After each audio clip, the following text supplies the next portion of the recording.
ഹരേ കൃഷ്ണ. എല്ലാവർക്കും പ്രണാമം. ശ്രീ ശ്രീ രാധാ ഗോവിന്ദ ഇസ്കോൻ മംഗളൂരിന്റെ 18 ദിവസ ഗീതാധ്യയനത്തിലേക്ക് എല്ലാവർക്കും സ്വാഗതം. ഓം അജ്ഞാനതിമിരാന്ധസ്യ ജ്ഞാനാഞ്ജനശലാകയ ചക്ഷു ഉന്മിലിതം യേന തസ്മൈ ശ്രീ ഗുരവേ നമഃ. ശ്രീചൈതന്യ മനോഭീഷ്ടം സ്ഥാപിതം യേന ഭൂതലേ സ്വയം രൂപ തദാ മഹ്യം ദദാതി സ്വപദാന്തികം. വന്ദേഹം ശ്രീഗുരോ ശ്രീയുത പദകമലം ശ്രീഗുരോൻ വൈഷ്ണവാംശ്ച ശ്രീരൂപം സാഗരജാതം സഹഗണा रघुनाथान्वितं तं सजीवं साद्वैतं सावधूतं परिजनसहितं कृष्णचैतन्यदेवं श्रीराधा कृष्णपादान् सगणा ललिता श्रीविशाखान्वितांश्च। हे कृष्णा करुणा सिन्धु दीनबन्धो जगत्पते गोपेश गोपिका कान्ता राधा कान्त नमोऽस्तुते। तप्त काञ्चन गौराङ्गी राधे वृन्दावनेश्वरी वृषभानुसुते देवी प्रणमामि हरिप्रिये। वाञ्छाकल्पतरुभ्यश्च कृपा सिन्धुभ्य एव च पतितानां पावनेभ्यो वैष्णवेभ्यो नमो नमः। नमो विष्णुपादाय कृष्णपृष्ठाय भूतले श्रीमते भक्तिवेदान्त स्वामिनिति नामिने। नमस्ते सारस्वते देवे गौरवाणी प्रचारिणे निर्विशेष शून्यवादी पाश्चात्यदेशतारिणे। जय श्री कृष्ण चैतन्य प्रभु नित्यानंद श्री अद्वैत गदाधर श्रीवासादि गौरभक्तवृंदा। हरे कृष्णा कृष्ण कृष्ण हरे हरे हरे राम राम राम हरे हरे हरे कृष्णा हरे कृष्ण.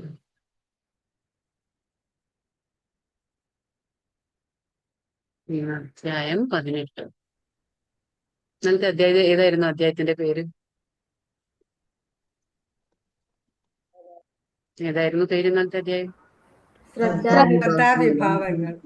ശ്രദ്ധാവിഭാവങ്ങൾ. 4 ദോഷങ്ങളുണ്ട് നമുക്ക് പറഞ്ഞു. ഏതൊക്കെയായിരുന്നു 4 ദോഷങ്ങൾ? ഏതായിരുന്നു മനുഷ്യൻ സമൂഹത്തിൽ? നമ്മൾ ജനിക്കുമ്പോ തന്നെ 4 ദോഷങ്ങളായിട്ടാണ് നമ്മൾ ജനിക്കുക. ഏതാണത്? അപക്വമായ ഇന്ദ്രിയങ്ങൾ, അപക്വമായ ഇന്ദ്രിയങ്ങൾ, പിന്നെ വഞ്ചന പ്രവണത, പ്രവണത. ഓക്കെ. പിന്നെ വ്യാമോഹം. ഓക്കെ. അപ്പൊ നമ്മുടെ വീഴ്ചയ്ക്ക് 3 കാരണങ്ങൾ പറഞ്ഞു. ഏതൊക്കെയായിരുന്നു? എങ്ങനെയാണ്? ത്രിഗുണങ്ങളല്ല, നമ്മുടെ വീഴ്ചയ്ക്ക് 3 കാരണങ്ങൾ പറഞ്ഞില്ലേ ഇന്നലെ? ഏതായിരുന്നു? വൈദിക ഗ്രന്ഥങ്ങളോടുള്ള അവിശ്വാസം, അതായത് വിശ്വാസമില്ലായ്മ, പിന്നെ അനാദരവ്, പിന്നെ വെറുപ്പ്, അതിനോടുള്ള വെറുപ്പ്. അതാണ്. പിന്നെ നമ്മൾ ആഹാരം, 3 ഗുണങ്ങളെ വിശ്വാസം. ഓക്കെ. ശ്രദ്ധ എന്ന് പറഞ്ഞതാണ് വിശ്വാസം. അപ്പൊ എങ്ങനെയാണ് 3 ഗുണത്തിന്റെ അടിസ്ഥാനത്തിൽ നമുക്ക് വിശ്വാസം അതെങ്ങനെയാണോ അതിനനുസരിച്ചായിരിക്കും നമ്മുടെ സ്വഭാവം രൂപപ്പെടുന്നത്. നമ്മൾ അതിനനുസരിച്ച് കർമ്മം ചെയ്യും. അപ്പോൾ അതിനനുസരിച്ച് നമ്മുടെ ആഹാരം, യജ്ഞം, ദാനം, എല്ലാം, തപസ്, ഇതൊക്കെയാണ് അതിനെ ബേസ് ആയിട്ടാണ് നമുക്കുണ്ടാവുക. അപ്പൊ സത്വഗുണത്തിലുള്ളവർ ആരെയാണ് ആരാധിക്കുക? ആരാധന ചെയ്യുന്ന ആരാണ്? രജോഗുണത്തിലുള്ളവര് അസുരന്മാര്. തമോ ഗുണത്തില് ശ്രീകൃഷ്ണ ഭഗവാനെ ആരാധിക്കണമെങ്കിൽ എവിടെയാണ്? വിശുദ്ധ സത്വ. അപ്പൊ ആഹാരം, സത്വാഹാരം എങ്ങനെയാണ്?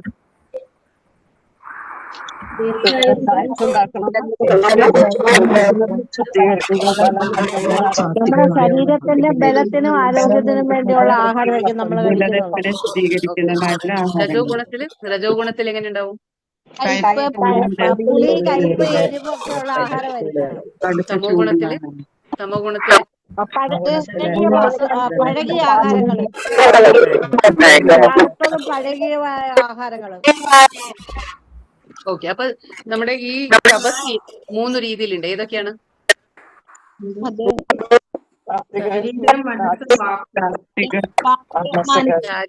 മാനസികമായിട്ടുള്ളതും വാങ്മയ തപസ്. ഈ വാങ്മയ തപസ് 3 രീതിയിലുള്ള തപസ് പറഞ്ഞു. അപ്പൊ സത്വഗുണത്തിൽ ദാനം എങ്ങനെയായിരിക്കും? ഉചിതമായ സ്ഥലത്ത് വെച്ച്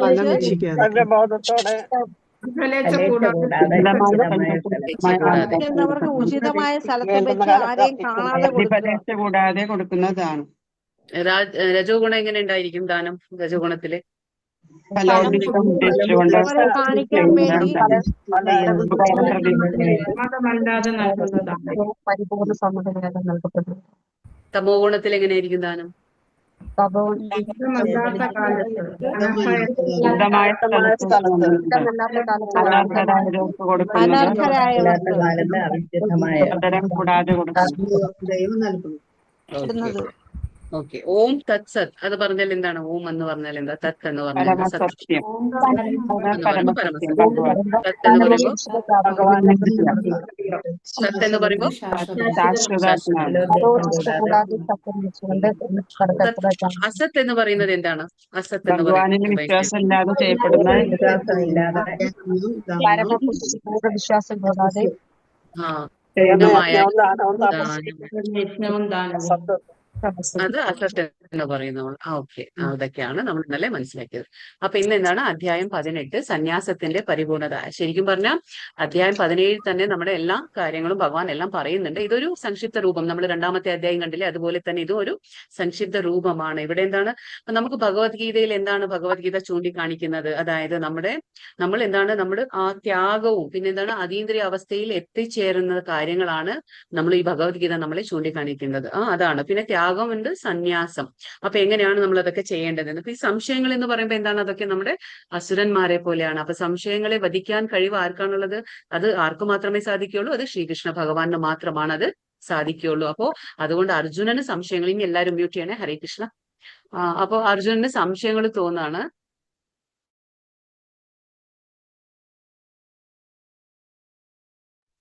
അപ്പൊ അർജുനന് സംശയങ്ങൾ തോന്നാണ്. അപ്പൊ ആ സംശയങ്ങൾ ഇപ്പോ അർജുനൻ ഭഗവാനോട് ചോദിച്ച് ക്ലിയർ ചെയ്യാണ്. ഇപ്പൊ ഏതാണ് അർജുനന്റെ സംശയം? നമുക്ക് നോക്കൂ. അർജുന ഉവാച സന്യാസസ്തു മഹാബാഹോ തത്വമിച്ഛാമി വേദിതും ത്യാഗസ്യ ച ഋഷികേശ പൃഥികേശ പൃഥക്കേശി നിഷൂദന.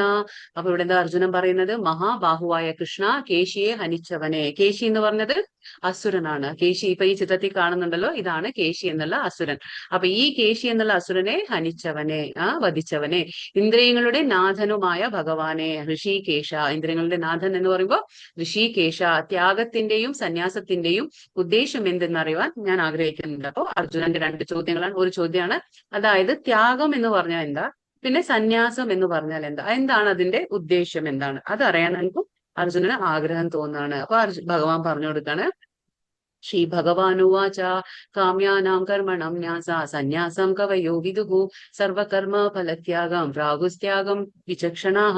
ഭഗവാൻ പറഞ്ഞു, ഭൗതിക വാഞ്ചകൾക്ക് വേണ്ടിയുള്ള കർമ്മങ്ങളെ നമ്മൾ ഉപേക്ഷിക്കുന്നത് എന്താണ്? അത് സന്യാസം എന്ന് വിദ്വാൻമാർ പറയുന്നു. സർവകർമ്മങ്ങളുടെയും ഫലങ്ങളെ ഉപേക്ഷിക്കുന്നതിനെയാണ് ബുദ്ധിമാന്മാർ ത്യാഗം എന്ന് പറയുന്നത്. ഇപ്പോ ഭഗവാൻ പറയണത്, അതായത് വിദ്വാൻമാർ എന്ത് പറയുന്നു? ഭൗതിക വാഞ്ചകൾക്ക് വേണ്ടിയിട്ടുള്ള കർമ്മങ്ങൾ. അതായത് നമ്മളിപ്പോ എന്തെങ്കിലും ഒരു കർമ്മം ചെയ്യുമ്പോൾ അതിന് പ്രവർത്തനം ഉണ്ടല്ലോ. അപ്പൊ ആ ഫലം ആഗ്രഹിക്കാതെ, അതായത് ഇപ്പൊ ഏതെങ്കിലും ഫലം കിട്ടുമെന്ന് ഓർത്ത് ആ കർമ്മത്തെ തന്നെ നമ്മൾ ത്യാഗം ചെയ്യുന്നത്. കർമ്മം ഉണ്ടാവും അതിനെന്നും പറഞ്ഞ് നമ്മൾ ആ കർമ്മത്തെ ഉപേക്ഷിക്കുക, അതാണ് സന്യാസം. അത് വിദ്വാൻമാർ പറയുന്നു. പിന്നെന്താ പറയുന്നത്? സർവകർമ്മങ്ങളുടെയും ഫലങ്ങളെ, അതായത് വെറും ഫലങ്ങൾ തരുന്ന കർമ്മങ്ങളെ മാത്രമല്ല, എല്ലാ കർമ്മങ്ങളും ചെയ്യുന്നു, പക്ഷെ എല്ലാ കർമ്മങ്ങളുടെ ഫലം വേണ്ടാന്ന് വെക്കുന്നു. അതെന്താണ്? ത്യാഗം. അപ്പൊ എന്താണ് സന്യാസം എന്ന് പറയുമ്പോൾ? ഭൗതിക വാഞ്ചകൾക്ക് വേണ്ടിയിട്ടുള്ള കർമ്മങ്ങളെ മാത്രം ത്യജിക്കുക, അത് സന്യാസം. പക്ഷെ ഇത് ത്യാഗം എന്ന് പറയുമ്പോൾ എല്ലാ കർമ്മങ്ങളുടെയും ഫലം, സർവകർമ്മങ്ങളുടെ ഫലം ത്യജിക്കുന്നതാണ് ത്യാഗമെന്ന് ചില വിദ്വാൻമാരും പറയുന്നു, ബുദ്ധിമാന്മാർ പറയുന്നു എന്ന് ഭഗവാൻ പറയുന്നു. ഇവിടെ എന്താ ഭഗവാൻ പറയുന്നത്? എല്ലാ കാമ്യകർമ്മങ്ങളും ദോഷകരങ്ങളാകയാൽ ത്യജിക്കണമെന്ന് ബുദ്ധിമാന്മാർ ചിലർ പറയുന്നുണ്ട്. അപ്പൊ ചിലർ എന്താ പറയുന്നത്? ചില കാമ്യകർമ്മങ്ങൾ, അതായത് നമ്മൾ ഫലം ആഗ്രഹിച്ചുകൊണ്ട് ചെയ്യുന്ന കാമ്യകർമ്മങ്ങൾ എന്താണ്? അതൊക്കെ ആ ഒരു ദോഷകരങ്ങൾ ആണെന്നും പറഞ്ഞിട്ട് അവര് ത്യജിക്കണമെന്ന് പറയുന്നുണ്ട് ചില ബുദ്ധിമാന്മാര്. യജ്ഞം, തപസ്, ദാനം എന്നിവ ഒരിക്കലും ഉപേക്ഷിക്കാൻ പാടില്ല എന്ന് മറ്റു ചില ഋഷികൾ എന്താണ് അഭിപ്രായപ്പെടുന്നു. ഇതൊക്കെ ഭഗവാൻ പറഞ്ഞു കൊടുക്കാണ്, ഓരോരുത്തരും ഇങ്ങനെ പറയുന്നു എന്ന്. ഹേ ഭാരത ശ്രേഷ്ഠ, ത്യാഗത്തെ കുറിച്ച് എന്റെ വിധി നിർണയം കേൾക്കൂ. ഇതൊക്കെ ബുദ്ധിമാന്മാരായ വിദ്വാൻമാരായ മറ്റുള്ള ആൾക്കാർ പറയുന്നതാണ്. ഇനിയിപ്പോ എന്റെ അഭിപ്രായം കേൾക്കൂ എന്ന് ഭഗവാൻ പറഞ്ഞു കൊടുക്കുകയാണ് ത്യാഗത്തെ കുറിച്ച്. എന്താണ് ഭഗവാൻ പറയുന്നത്? എന്റെ വിധി നിർണയം കേൾക്കൂ, പുരുഷ വ്യാഘ്രമേ, ത്യാഗം 3 വിധമാണ് ധർമ്മശാസ്ത്രങ്ങളിൽ പ്രസ്താവിച്ചിട്ടുള്ളത്. എന്താണ് ത്യാഗം എന്ന് പറയുമ്പോഴും അതുപോലും 3 രീതിയിലാണ് ത്യാഗം. സത്വ, രജോ, തമോ 3 ഗുണത്തിലും പെടും ത്യാഗം. അപ്പൊ അത് ഭഗവാൻ പറയാണ്. ഭഗവാൻ പറയുന്നു യജ്ഞം, ദാനം, തപസ് എന്നീ കർമ്മങ്ങൾ ഉപേക്ഷിക്കേണ്ടവയല്ല. അപ്പൊ എന്താണ് ഒരു ഗൃഹസ്ഥാശ്രമത്തിൽ പ്രത്യേകിച്ചും എന്താണ് നമ്മൾ യജ്ഞം അനുഷ്ഠിക്കണം, ദാനം അനുഷ്ഠിക്കണം, തപസ് അനുഷ്ഠിക്കണം. ഈ 3 എന്താണ് നമുക്ക് ഉപേക്ഷിക്കാൻ പാടില്ല. കാരണം എന്താണ് അവ അനുഷ്ഠിക്കപ്പെടണം. എന്തുകൊണ്ടാണ് മഹാത്മാക്കളെ പോലും അത് വിശുദ്ധീകരിക്കുന്നവയാണ്. അതുകൊണ്ടാണ് എന്തുകൊണ്ട് അനുഷ്ഠിക്കണം ഇതൊക്കെ യജ്ഞം, ദാനം, തപസ്? കാരണം അത് മഹാത്മാക്കളെ പോലും വിശുദ്ധീകരിക്കുന്ന സംഭവങ്ങളാണ്. അതുകൊണ്ട് 3 നമ്മൾ ഒരിക്കലും ഉപേക്ഷിക്കേണ്ടതല്ല എന്ന് ഭഗവാൻ പറഞ്ഞു കൊടുക്കാണ്. ആസക്തിയോ ഫല ഉദ്ദേശ്യമോ കൂടാതെ അനുഷ്ഠിക്കപ്പെടേണ്ടവയാണ് ഈ കർമ്മങ്ങൾ. എന്താണ് അതിൽ ഒരുപാട് ആസക്തി ഉണ്ടാവാൻ പാടില്ല, കർമ്മത്തിൽ ഒരുപാട് അറ്റാച്ച് ആവാൻ പാടില്ല. നമ്മൾ അറ്റാച്ച് ആവാതെ ഭഗവാൻ പറയുന്നു ആസക്തി കൂടാതെ ഫലം ഉദ്ദേശിക്കാതെ അനുഷ്ഠിക്കപ്പെടേണ്ടവയാണ് ഈ കർമ്മങ്ങൾ. എങ്ങനെ ചെയ്യണം? നമ്മൾ യജ്ഞമായാലും ദാനമായാലും തപസ്സായാലും നമ്മൾ അതിൽ ആസക്തി ഇല്ലാതെ അതിന്റെ കർമ്മത്തിന്റെ ഫലങ്ങൾ ആഗ്രഹിക്കാതെ നമ്മൾ ഈ കർമ്മങ്ങളൊക്കെ ചെയ്യണം. കർത്തവ്യ നിർവഹണം എന്ന നിലയിലാണ് കർത്തവ്യം. നമ്മൾ പറഞ്ഞു ഇപ്പോ ഓരോ വർണ്ണ ആശ്രമങ്ങളുണ്ട് അല്ലെ, എല്ലാ വർണ്ണത്തിനും ആശ്രമത്തിനും എന്താണ് ഓരോ പ്രിസ്ക്രൈബ് ഡ്യൂട്ടി എന്ന് പറയും നമ്മൾ. അത് ആ നിയത കർമ്മങ്ങളുണ്ട്, കർത്തവ്യം നിർവഹിക്കാൻ നമ്മൾ വിധിക്കപ്പെട്ടവരാണ്. പക്ഷെ നമ്മൾ അത് ചെയ്യണം, അതുമാത്രം നമ്മൾ ചിന്തിച്ച് കർമ്മങ്ങളെ അനുഷ്ഠിക്കണം. അങ്ങനെയാണ് നമ്മൾ നിറവേറ്റേണ്ടത്. അതാണ് ഭഗവാൻ പറയുന്നത്. ഇതാണ് എന്റെ അന്തിമമായ അഭിപ്രായം. ഇത് ഭഗവാൻ പറയുന്നു, ഇതാണ് എന്റെ അഭിപ്രായം. പലരും പല രീതിയിൽ പറയും, പല ബുദ്ധിമാന്മാർ ആ രീതിയിൽ പറയും, പല ഋഷികൾ ഇങ്ങനെ പറയും, പല വിദ്വാൻമാർ അങ്ങനെ പറയും. പക്ഷെ ഭഗവാൻ പറയുന്നു ഇതാണ് എന്റെ അഭിപ്രായം. അപ്പൊ നമുക്ക് ഫൈനൽ അതോറിറ്റി ആരാണ്? ശ്രീകൃഷ്ണ ഭഗവാൻ തന്നെയാണ്. അപ്പൊ ഭഗവാൻ പറയുന്നു 3 ഉപേക്ഷിക്കാൻ പാടില്ല, ചെയ്യണം. പക്ഷെ ആസക്തി ഇല്ലാതെ നമ്മുടെ കർത്തവ്യ ബോധത്തോടെ നമ്മൾ അനുഷ്ഠിക്കണം എന്ന് മാത്രം. അത് ഭഗവാൻ പറയുന്നു. അത് ഭഗവാന്റെ അന്തിമമായ തീരുമാനം എന്ന്. ഇപ്പൊ ഇവിടെ നമുക്ക് ത്യാഗത്തെ കുറിച്ച് ഭഗവാൻ പറഞ്ഞില്ലേ, 3 രീതിയിലാണ് ത്യാഗം. എന്താണ്? സത്വത്തിലും തമോ ഗുണത്തില് രജോ ഗുണത്തില് ത്യാഗം എങ്ങനെയാണ്? ത്യാഗം എന്താണ് നമ്മൾ മനസ്സിലാക്കി. സന്യാസം എന്ന് പറഞ്ഞ എന്താണ്? ഫലം ഉദ്ദേശിക്കുന്ന കർമ്മങ്ങളെ നമ്മൾ ഉപേക്ഷിക്കുക. ത്യാഗം എന്ന് പറഞ്ഞാൽ എല്ലാ കർമ്മങ്ങളും ചെയ്യുന്നുണ്ട്, അതിന്റെ ഫലം നമ്മൾ ആഗ്രഹിക്കുന്നില്ല. അപ്പൊ ത്യാഗം 3 രീതിയിൽ എങ്ങനെയാണ്? ആദ്യം ഇവിടെ പറയുന്നു, ഇപ്പൊ നോക്കാം നമുക്ക്. നിയത കർമ്മങ്ങളെ ഒരിക്കലും ഉപേക്ഷിച്ചുകൂടാ. നമ്മുടെ എന്താണ് നിയത കർമ്മങ്ങൾ ഉണ്ടാവും. ഓരോ ഗൃഹസ്ഥാശ്രമായാലും ബ്രഹ്മചര്യ ആയാലും വാനപ്രസ്ഥായാലും ഓരോ രീതിയിലും നമുക്ക് ഓരോ കർമ്മങ്ങൾ ചെയ്യാനുണ്ട്. അത് ഉപേക്ഷിക്കാൻ പാടില്ല. വ്യാമോഹം കൊണ്ട് അങ്ങനെ ചെയ്യുന്നുവെങ്കിൽ ആ ത്യാഗം തമോ ഗുണത്തിലാണ്. അപ്പൊ ഫസ്റ്റ് പറയാന് തമോ ഗുണത്തിൽ ത്യാഗം എങ്ങനെയാണ്? നമ്മൾ വ്യാമോഹം കൊണ്ട് ഉപേക്ഷിക്കുകയാണെങ്കിൽ, നമ്മുടെ ആ നിയത കർമ്മങ്ങളെ ഉപേക്ഷിക്കുകയാണെങ്കിൽ അത് തമോ ഗുണത്തിൽ വരുന്നു. ഇനിയിപ്പോ ഭഗവാൻ പറയുന്നു രാജസ ത്യാഗം എങ്ങനെയാണ്? നിയത കർമ്മങ്ങൾ ക്ലേശകരം എന്ന് വെച്ചോ ബുദ്ധിമുട്ടായി കണക്കാക്കിയോ അതിനെ ചെയ്യാതെ വിടുന്നതാണ് രാജസമായ ത്യാഗം എന്ന് ഭഗവാൻ പറയുന്നു. അത്തരം പ്രവൃത്തി ഒരിക്കലും ത്യാഗത്തിന്റെ ഉന്നതിയിലേക്ക് നമ്മളെ എത്തിക്കുന്നില്ല. അപ്പൊ എന്താ ഇവിടെ ഭഗവാൻ പറയുന്നത്? നിയത കർമ്മങ്ങൾ, അതായത് നമ്മുടെ ഡ്യൂട്ടീസ്, നമ്മുടെ നിയത കർമ്മങ്ങൾ, പ്രിസ്ക്രൈബ് ഡ്യൂട്ടീസ് ഉണ്ട്, നമ്മൾ ഓരോരുത്തരും ചെയ്യേണ്ട കടമകളുണ്ട്. അതിനെ നമ്മൾ എന്ത് വിചാരിക്കും? അയ്യോ ബുദ്ധിമുട്ടാണ്, ക്ലേശകരം എന്ന് വിചാരിച്ചു, ബുദ്ധിമുട്ടാണ്, പ്രയാസമാണ് എന്ന് വിചാരിച്ച് നമ്മൾ ഇപ്പൊ ഭഗവാൻ നിയത കർമ്മങ്ങൾ എങ്ങനെ ഇപ്പൊ നമുക്ക് പറയാണ്. അതായത് കാലത്ത് എന്താ പറയാ, ബ്രഹ്മമുഹൂർത്തത്തിൽ എഴുന്നേൽക്കണം, നമ്മൾ ഇങ്ങനെ ജപം ചെയ്യണം, യജ്ഞം ചെയ്യണം, കലിയുഗ ധർമ്മമാണിത്, ഇതൊക്കെ പറഞ്ഞ് നമുക്ക് ഉപവസിക്കണം, എന്താ പറയാ ഏകാദശി വ്രതങ്ങൾ എടുക്കണം. ഇതൊക്കെ പറയുമ്പോൾ നമ്മൾ എന്ത് വിചാരിക്കും? ഇതൊക്കെ എനിക്ക് ക്ലേശകരമാണ്, ഇതൊക്കെ എനിക്ക് ബുദ്ധിമുട്ടാണെന്ന് നമ്മൾ ഉപേക്ഷിക്കുമ്പോൾ എന്താണത്? രാജസമായ ത്യാഗമാണ്. അങ്ങനെ ചെയ്യുമ്പോൾ എന്താ സംഭവിക്കുക? നമുക്ക് ഒരിക്കലും അതിന്റെ ഉന്നതിയിലേക്ക് നമുക്ക് എത്താൻ കഴിയില്ല എന്ന് ഭഗവാൻ പറയാണ്. ഇനിയിപ്പോ സാത്വിക ത്യാഗം എങ്ങനെയാണ്? അർജുന ഭൗതിക സംഗ്രഹീതനായും ഫലം ഉദ്ദേശിക്കാതെയും തന്റെ കർത്തവ്യമാണെന്ന് മാത്രം കരുതിക്കൊണ്ട് വിധിക്കപ്പെട്ട കർമ്മം ചെയ്യുന്നതിന് നമ്മൾ എന്താണ് അങ്ങനെ ചെയ്യുന്നവനെ നമ്മൾ സാത്വിക ത്യാഗമാണത്. എന്താ പറയുന്നത് ഇവിടെ? ഭൗതിക സംഗ്രഹീതനായിട്ട്, അതായത് നമ്മുടെ ഭൗതിക ആഗ്രഹങ്ങളില്ലാതെ, ഭൗതികമായിട്ടുള്ള ആഗ്രഹങ്ങളില്ലാതെ, ഫലം ഉദ്ദേശിക്കാതെ, നമ്മളിപ്പോ ചെയ്യുമ്പോൾ നമ്മുടെ ആ ഒരു എന്താ പറയാ നമുക്ക് ഫല ഉദ്ദേശമില്ലാതെ ഒന്നും നമ്മൾ ആഗ്രഹിക്കുന്നില്ല, അഭിലാഷങ്ങൾ നമ്മൾ നിറവേറ്റാനായിട്ടായി നമ്മൾ ചെയ്യുന്നില്ല, നമുക്ക് ജസ്റ്റ് കർമ്മങ്ങൾ ചെയ്യണം എന്റെ ഡ്യൂട്ടി എന്നുള്ള ആ ബോധത്തോടെ ചെയ്യുമ്പോൾ ആ കർത്തവ്യമാണ്, നമ്മുടെ ആ ഒരു ഡ്യൂട്ടിയാണെന്ന് മാത്രം ചിന്തിച്ചുകൊണ്ട് ചെയ്യുമ്പോൾ എന്താണത്? അത് സാത്വികമായ ത്യാഗമാണ്. അപ്പൊ ഇവിടെ ഭൗതിക സംഗ്രഹീതമായിട്ടല്ലാതെ ഫലം ഉദ്ദേശിക്കാതെ കർത്തവ്യ ബോധത്തോടെ മാത്രം ചെയ്യുന്നത് സാത്വിക ത്യാഗമാണ്. ഇനിയിപ്പോ ഇവിടെ എന്താ പറയുന്നത്? 12ാമത്തെ ശ്ലോകത്തില് ഭഗവാൻ പറയുന്നു താനും കൃഷ്ണനുമായുള്ള ബന്ധം ആരാണ് ഇപ്പൊ താനും കൃഷ്ണനുമായുള്ള ബന്ധത്തെ പറ്റി അറിഞ്ഞുകൊണ്ട് പ്രവർത്തിക്കുന്ന കൃഷ്ണാവബോധനിഷ്ഠനായ ഒരു മനുഷ്യൻ എന്താണ് എപ്പോഴും മുക്താവസ്ഥയിലാണ്. എന്തുകൊണ്ട് അങ്ങനെ പറയുന്നു? അതായത് ഇപ്പൊ നമുക്ക് ഇവിടെ വന്നു കഴിഞ്ഞു, നമ്മൾ ആരാണ്, നമ്മൾ ആ ബന്ധം മനസ്സിലാക്കണം. ഭഗവാനും നമ്മളുമായിട്ടുള്ള ബന്ധം എന്താണ്, ഭഗവാൻ യജമാനൻ, നമ്മൾ സേവകൻ, ആ ഒരു ബന്ധം മനസ്സിലാക്കി ആ ബന്ധം മനസ്സിലാക്കിക്കൊണ്ട് നമ്മൾ പ്രവർത്തിക്കുമ്പോൾ എന്താണ് നമുക്ക് ആ ഉത്തരവാദിത്ത ബോധം ഉണ്ടായിരിക്കും. അതായത് നമ്മൾ ഒരിക്കലും നമ്മൾ ആ യജമാന നമ്മൾ എന്താ ഈ ആധിപത്യ ഭ്രമം നമുക്ക് ഉണ്ടായിരിക്കില്ല. ആ ഓണർഷിപ്പ് മെന്റാലിറ്റി, നമ്മളൊരു കർമ്മം ചെയ്യുമ്പോൾ ഇത് ഞാൻ ചെയ്തു, ഞാൻ കാരണമാണ് എന്നൊക്കെ നമ്മൾ ചിന്തിക്കില്ല. കാരണം നമുക്ക് നല്ല ബോധം ഉണ്ടാവും, ഇതൊക്കെ ആരാ ചെയ്യുന്നത്, ഭൗതിക പ്രകൃതിയിലെ 3 ഗുണങ്ങളാണ്. അപ്പൊ നമുക്ക് ആ ബോധം ഉണ്ടായിരിക്കും. അപ്പൊ എന്താണ് നമ്മൾ ആ രീതിയിലാണ് പ്രവർത്തിക്കുക. കാരണം അതിൽ അറിവുണ്ട് നമുക്ക്. അതാണ് പറയുന്നത്, ജ്ഞാനം വേണം. നമുക്ക് ഓരോ കർമ്മം ചെയ്യണമെങ്കിലും നമുക്ക് ഭഗവാന്റെ ജ്ഞാനം ഉണ്ടായിരിക്കണം, എങ്കിലേ നമുക്ക് മനസ്സിലാവുള്ളൂ. അല്ലെങ്കിൽ അത് നമ്മളിവിടെ കുടുക്കിയിടാണ്. പിന്നെ കൃഷ്ണാവബോധനിഷ്ഠനായ മനുഷ്യൻ എപ്പോഴും മുക്താവസ്ഥയില്ല. കാരണം എന്താണ്, അദ്ദേഹം കൃഷ്ണാവബോധത്തിലാണ് പ്രവർത്തിക്കുക. അദ്ദേഹത്തിന് നല്ല ബോധ്യം ഉണ്ടാവും. അതായത് ഞാൻ ചെയ്യുന്ന കർമ്മങ്ങൾ മുഴുവൻ കൃഷ്ണന് വേണ്ടി സമർപ്പിക്കും, കർമ്മത്തിന്റെ ഫലവും ഭഗവാന് സമർപ്പിക്കും. അതുകൊണ്ട് എപ്പോഴും മുക്ത അവസ്ഥയിലാണ്. എന്തുകൊണ്ട് അങ്ങനെ പറയുന്നു മുക്ത അവസ്ഥയിൽ? അല്ലെങ്കിൽ എന്താ സംഭവിക്കുക? തന്മൂലം അയാൾക്ക് മരണശേഷം സ്വകർമ്മഫലങ്ങളായ സുഖ ദുഃഖങ്ങൾ അനുഭവിക്കേണ്ടി വരുന്നില്ല. ഇതുകൊണ്ടാണ് പറയുന്നത്. എന്തുകൊണ്ട് നമ്മൾ കൃഷ്ണാവബോധത്തിൽ പ്രവർത്തിക്കണം? അതായത് അകർമ്മ. നമ്മൾ കൃഷ്ണാവബോധത്തിൽ പ്രവർത്തിക്കുമ്പോൾ എന്താണത്? അകർമ്മ. അവിടെ കർമ്മങ്ങൾ നടക്കുന്നുണ്ട്, പക്ഷെ നമ്മൾ കർമ്മത്തിലോ ഫലത്തിലോ ആസക്തി ഇല്ലാതെയാണ് കർമ്മം ചെയ്യുന്നത്. എന്തുകൊണ്ടാ അപ്പൊ മുക്താവസ്ഥ കിട്ടും നമുക്ക്? ഏത് കർമ്മം ചെയ്താലും ഒന്നുകിൽ നമുക്കത് സുഖം തരും. കർമ്മത്തിന്റെ ഫലം എങ്ങനെയാണ്? സുഖമായിരിക്കും. അല്ലെങ്കിൽ കർമ്മത്തിന്റെ ഫലം ദുഃഖമായിരിക്കും. ഈ രണ്ടും ഉണ്ടായിരിക്കും, അതായത് ഇഷ്ടങ്ങളും അനിഷ്ടങ്ങളും. അപ്പൊ നമ്മൾ സുഖം എന്ന് പറയുമ്പോൾ നമ്മൾ സ്വർഗം, ദുഃഖം എന്ന് പറയുമ്പോൾ നരകം. അപ്പൊ നമുക്ക് ഇതിന്റെയൊക്കെ അനുഭവിക്കേണ്ട ആവശ്യം വരുന്നുണ്ട്. പക്ഷേ ഈ എന്താ പറയാ, കൃഷ്ണാവബോധനിഷ്ഠനായ വ്യക്തിക്ക് എന്താ സംഭവിക്കുക? അവർക്ക് ഈ സുഖമാവട്ടെ ദുഃഖമാവട്ടെ അവർക്ക് അനുഭവിക്കേണ്ട വരുന്ന ആവശ്യമില്ല. കാരണം എന്താന്ന് വെച്ചാൽ അവർ മുക്താവസ്ഥയിലാണ്, അവർക്ക് ആവശ്യമില്ല. കാരണം എന്താന്ന് വെച്ചാൽ അവർ കൃഷ്ണാവബോധത്തിലാണ് അവർ പ്രവർത്തനം ചെയ്യുന്നത്. ഏതിനോടും അവർക്കൊരു അറ്റാച്ച്മെന്റ് ഉണ്ടായിരിക്കില്ല. അതാണ് ഇവിടെ പറയുന്നത്. അപ്പൊ മരണത്തിന് ശേഷം അവർക്ക് യാതൊരു പ്രയാസം ഉണ്ടായിരിക്കില്ല. ഇനിയിപ്പോ കർമ്മം, നമ്മളിപ്പോ എന്ത് പറഞ്ഞു? നമ്മളിപ്പോ ത്യാഗം കഴിഞ്ഞു. ഇനിയിപ്പോ കർമ്മം 3 രീതിയിൽ എങ്ങനെയാണ്? ഫസ്റ്റ് കർമ്മം പറയുന്നു സാത്വിക കർമ്മം എങ്ങനെയാണ്? അനാസക്തമായും രാഗദ്വേഷരഹിതനായും ഫലാസക്തി കൂടാതെയും നിയന്ത്രിതമായ എന്താ പറയാ വിധത്തിൽ ചെയ്യുന്ന കർമ്മം സാത്വിക കർമ്മമാണ്. എന്താണ്? അനാസക്തി. നമ്മൾ പറഞ്ഞു, നമ്മൾ ആ കർമ്മത്തിന് അറ്റാച്ച്മെന്റ് പാടില്ല. ഇപ്പൊ നമ്മൾ ചെയ്യുന്ന ചിലർക്ക് എങ്ങനെയാന്ന് വെച്ചാൽ സകാമ കർമ്മ എന്ന് പറഞ്ഞാൽ അവർക്ക് കർമ്മത്തിൽ അറ്റാച്ച്മെന്റ് ഉണ്ടാവും, പിന്നെ ഫലത്തിലും ഉണ്ടായിരിക്കും. നിഷ്കാമ കർമ്മ എന്ന് പറയുമ്പോൾ അവിടെ എന്താ ഫലത്തിൽ ആഗ്രഹം ഉണ്ടായിരിക്കില്ല, പക്ഷെ കർമ്മത്തിനോട് ഒരു അറ്റാച്ച്മെന്റ് ഉണ്ടായിരിക്കും. പക്ഷെ ഇവിടെ ഭഗവാൻ പറയുന്നു അനാസക്തനായിട്ട് ഏതിനോടും, കർമ്മത്തിനോടും ഫലത്തിനോടും രാഗദ്വേഷരഹിതനായി. അതായത് രാഗം എന്ന് പറയുമ്പോൾ അറ്റാച്ച്മെന്റ്, ദ്വേഷം എന്ന് പറയുമ്പോൾ നമ്മൾ ഡിറ്റാച്ച്മെന്റ്. രാഗം എന്ന് പറഞ്ഞാൽ ആസക്തി, വിരക്തി രണ്ടും പാടില്ല. ഒന്നുമില്ലാതെ എന്നാ ചെയ്യും വേണം. കാരണം എങ്ങനെയാണ്? നമുക്കൊക്കെ ഭഗവാൻ വിധിച്ചത് ധർമ്മം എന്താണ്, നിയത കർമ്മങ്ങളാണെന്ന് വിചാരിച്ച് ചെയ്യാം. അപ്പൊ നിയന്ത്രിതമായ വിധത്തിൽ ചെയ്യുന്ന കർമ്മം സാത്വികമാണ്. അനാസക്തനായും രാഗദ്വേഷരഹിതനായും ഫലാസക്തി കൂടാതെ. 3 കാര്യങ്ങൾ. ഈ അനാസക്തൻ, ഫലാസക്തി കൂടാതെ രാഗദ്വേഷരഹിതനായി ചെയ്യുന്നത് സാത്വിക കർമ്മം.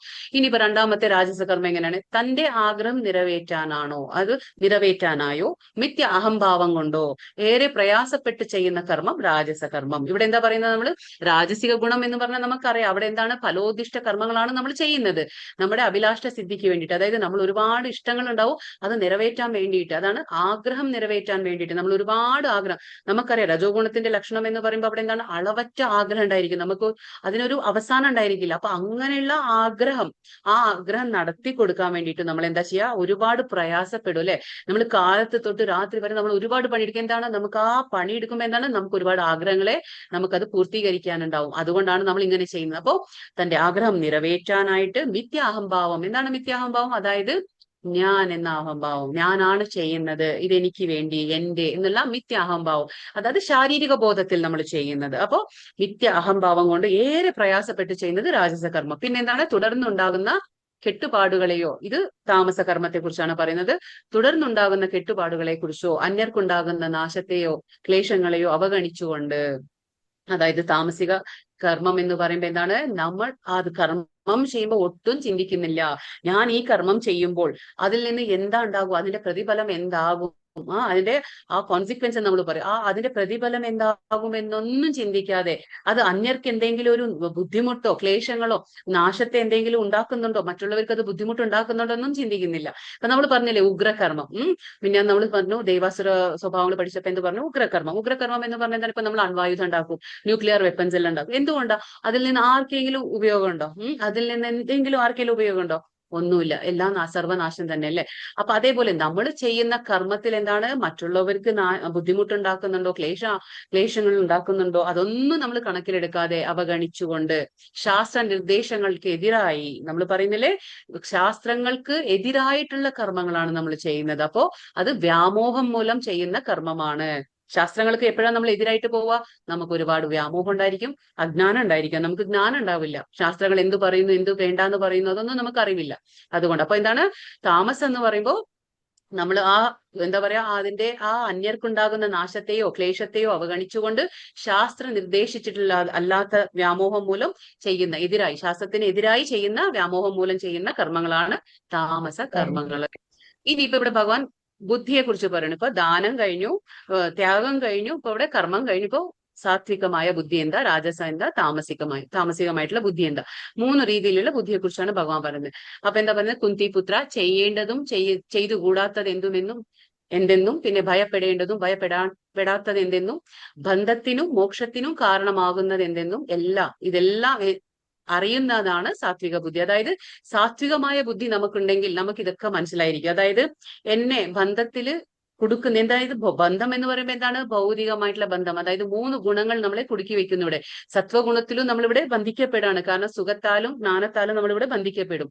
അതുകൊണ്ട് 3 ഗുണം നമ്മളിവിടെ ബന്ധിപ്പിച്ചു വെക്കും. അപ്പൊ ഈ ബന്ധനത്തിന് എന്താണ് കാരണം, ഈ മോക്ഷത്തിന് എന്താണ് കാരണം എന്നൊക്കെ ഇവർക്ക് നല്ലതുപോലെ ബോധ്യം ഉണ്ടാവും. കാരണം എന്താണ്, അവർ ഈ ബുദ്ധി ഉണ്ടാവും അവർക്ക്. കാരണം ഈ ബുദ്ധി എവിടെ നിന്ന് നമുക്ക് വരിക, ജ്ഞാനം എങ്ങനെയാണ്, നമുക്ക് ഭഗവാന്റെ കാര്യങ്ങളൊക്കെ മനസ്സിലാക്കുമ്പോൾ നമുക്ക് മനസ്സിലാവും എന്ത് ചെയ്യണം, എന്ത് ചെയ്യാൻ പാടില്ല, എന്തിനെ നമ്മൾ ഭയപ്പെടണം, എന്തിനെ ഭയപ്പെടേണ്ട ആവശ്യമില്ല. അതായത് ധർമ്മത്തിന്റെ വെളിച്ചത്തിൽ നമ്മൾ പറഞ്ഞ നിയന്ത്രിത ജീവിതം ശാസ്ത്രങ്ങളുടെ അടിസ്ഥാനത്തിൽ ധർമ്മത്തിന്റെ വെളിച്ചത്തിലാണ് ശാസ്ത്രങ്ങൾ എന്താണോ നിർദ്ദേശം നൽകുന്നത് ആ രീതിയിലുള്ള നമ്മൾ കർമ്മങ്ങൾ ചെയ്യുമ്പോൾ എന്താണ് നമുക്ക് പേടിക്കേണ്ട ആവശ്യമില്ല. പക്ഷെ ഈ ശാസ്ത്രത്തിന്റെ വെളിച്ചത്തിൽ അല്ലാതെ നമ്മൾ കർമ്മങ്ങൾ ചെയ്യുമ്പോൾ എന്താണ്, അപ്പൊ നമുക്ക് അല്ലെങ്കിൽ നമുക്കത് ബുദ്ധിമുട്ടുണ്ടാക്കും. അപ്പൊ ഒരു സാത്വിക ബുദ്ധി എന്ന് പറയുമ്പോൾ എന്താണ്, അവർക്ക് നല്ലതുപോലെ ബോധ്യം ഉണ്ടാവും അവരെന്ത് ചെയ്യണം, എന്ത് ചെയ്യാൻ പാടില്ല, എന്ത് ഭയക്കണം, എന്ത് ഭയക്കാൻ പാടില്ല, ബന്ധത്തിന് മോക്ഷത്തിന്. അപ്പൊ എനിക്ക് മോക്ഷം കിട്ടണമെങ്കിൽ ഞാൻ ഏത് രീതിയിൽ കർമ്മം ചെയ്യണം, എങ്ങനെ കർമ്മം ചെയ്യണം, അതൊക്കെ അവർക്ക് അറിഞ്ഞിരിക്കും. അതാണ് ഇവിടെ പറയുന്നത്. അപ്പൊ ബന്ധത്തിനും മോക്ഷത്തിനും കാരണമാകുന്നത് എന്താണെന്നുള്ള അറിവ് അവർക്ക് ഉണ്ടായിരിക്കും. രണ്ടാമത്തെ പറയുന്നു രാജസ. എങ്ങനെയാണ് ഇവിടെ പാർത്ഥ, ധർമ്മം എന്ത്, അധർമ്മം എന്ത്, ചെയ്യേണ്ടത് എന്ത്, ചെയ്യരുതാത്തത് എന്ത്, പിന്നെ വേർതിരിച്ചറിയാനാവാത്ത ഒരു ബുദ്ധിയാണ് രാജസം. അപ്പൊ രാജസ ബുദ്ധിയിൽ എന്താണ്, അവർക്ക് ധർമ്മം എന്തോ അധർമ്മം എന്താണോ കാരണം അറിയില്ല, വേർതിരിച്ചറിയാൻ അറിയില്ല, ഡിസ്ക്രിമിനേഷൻ പവർ ഉണ്ടായിരിക്കില്ല. അപ്പോ വേർതിരിച്ചറിയാനാവാത്ത ഒരു ബുദ്ധിയാണ് രാജസ ബുദ്ധി. ഇനിയിപ്പോ തമോ ബുദ്ധി എങ്ങനെയായിരിക്കും, പാർത്ഥ, വ്യാമോഹത്തിന്റെയും അന്ധകാരത്തിന്റെയും സ്വാധീനതയിലാണ്. അപ്പൊ നമുക്കറിയാം സാത്വിക ബുദ്ധിയുടെ നേരെ തിരിച്ചാണ് തമോ ബുദ്ധി എപ്പോഴും ഉണ്ടായിരിക്കുക. അപ്പൊ എന്താണ് ഇവിടെ വ്യാമോഹം എന്ന് പറയുമ്പോൾ നമുക്ക് എന്താണ്, അതിയായ ആഗ്രഹം മൂലം എന്താണ് ഇവിടെ അന്ധകാരത്തിന്റെയും, കാരണം ഇവിടെ ജ്ഞാനമില്ല. അന്ധകാരം എന്ന് പറയുമ്പോൾ എന്താണ്, ജ്ഞാനമുള്ളിടത്ത് വെളിച്ചമുണ്ടായിരിക്കും, ജ്ഞാനമില്ലെങ്കിൽ അത് ഇരുട്ടാണ്. അന്ധകാരത്തിന്റെയും സ്വാധീനതയിലാണ് അവര്. അപ്പൊ അവർക്ക് ജ്ഞാനത്തിന്റെ വെളിച്ചമില്ല.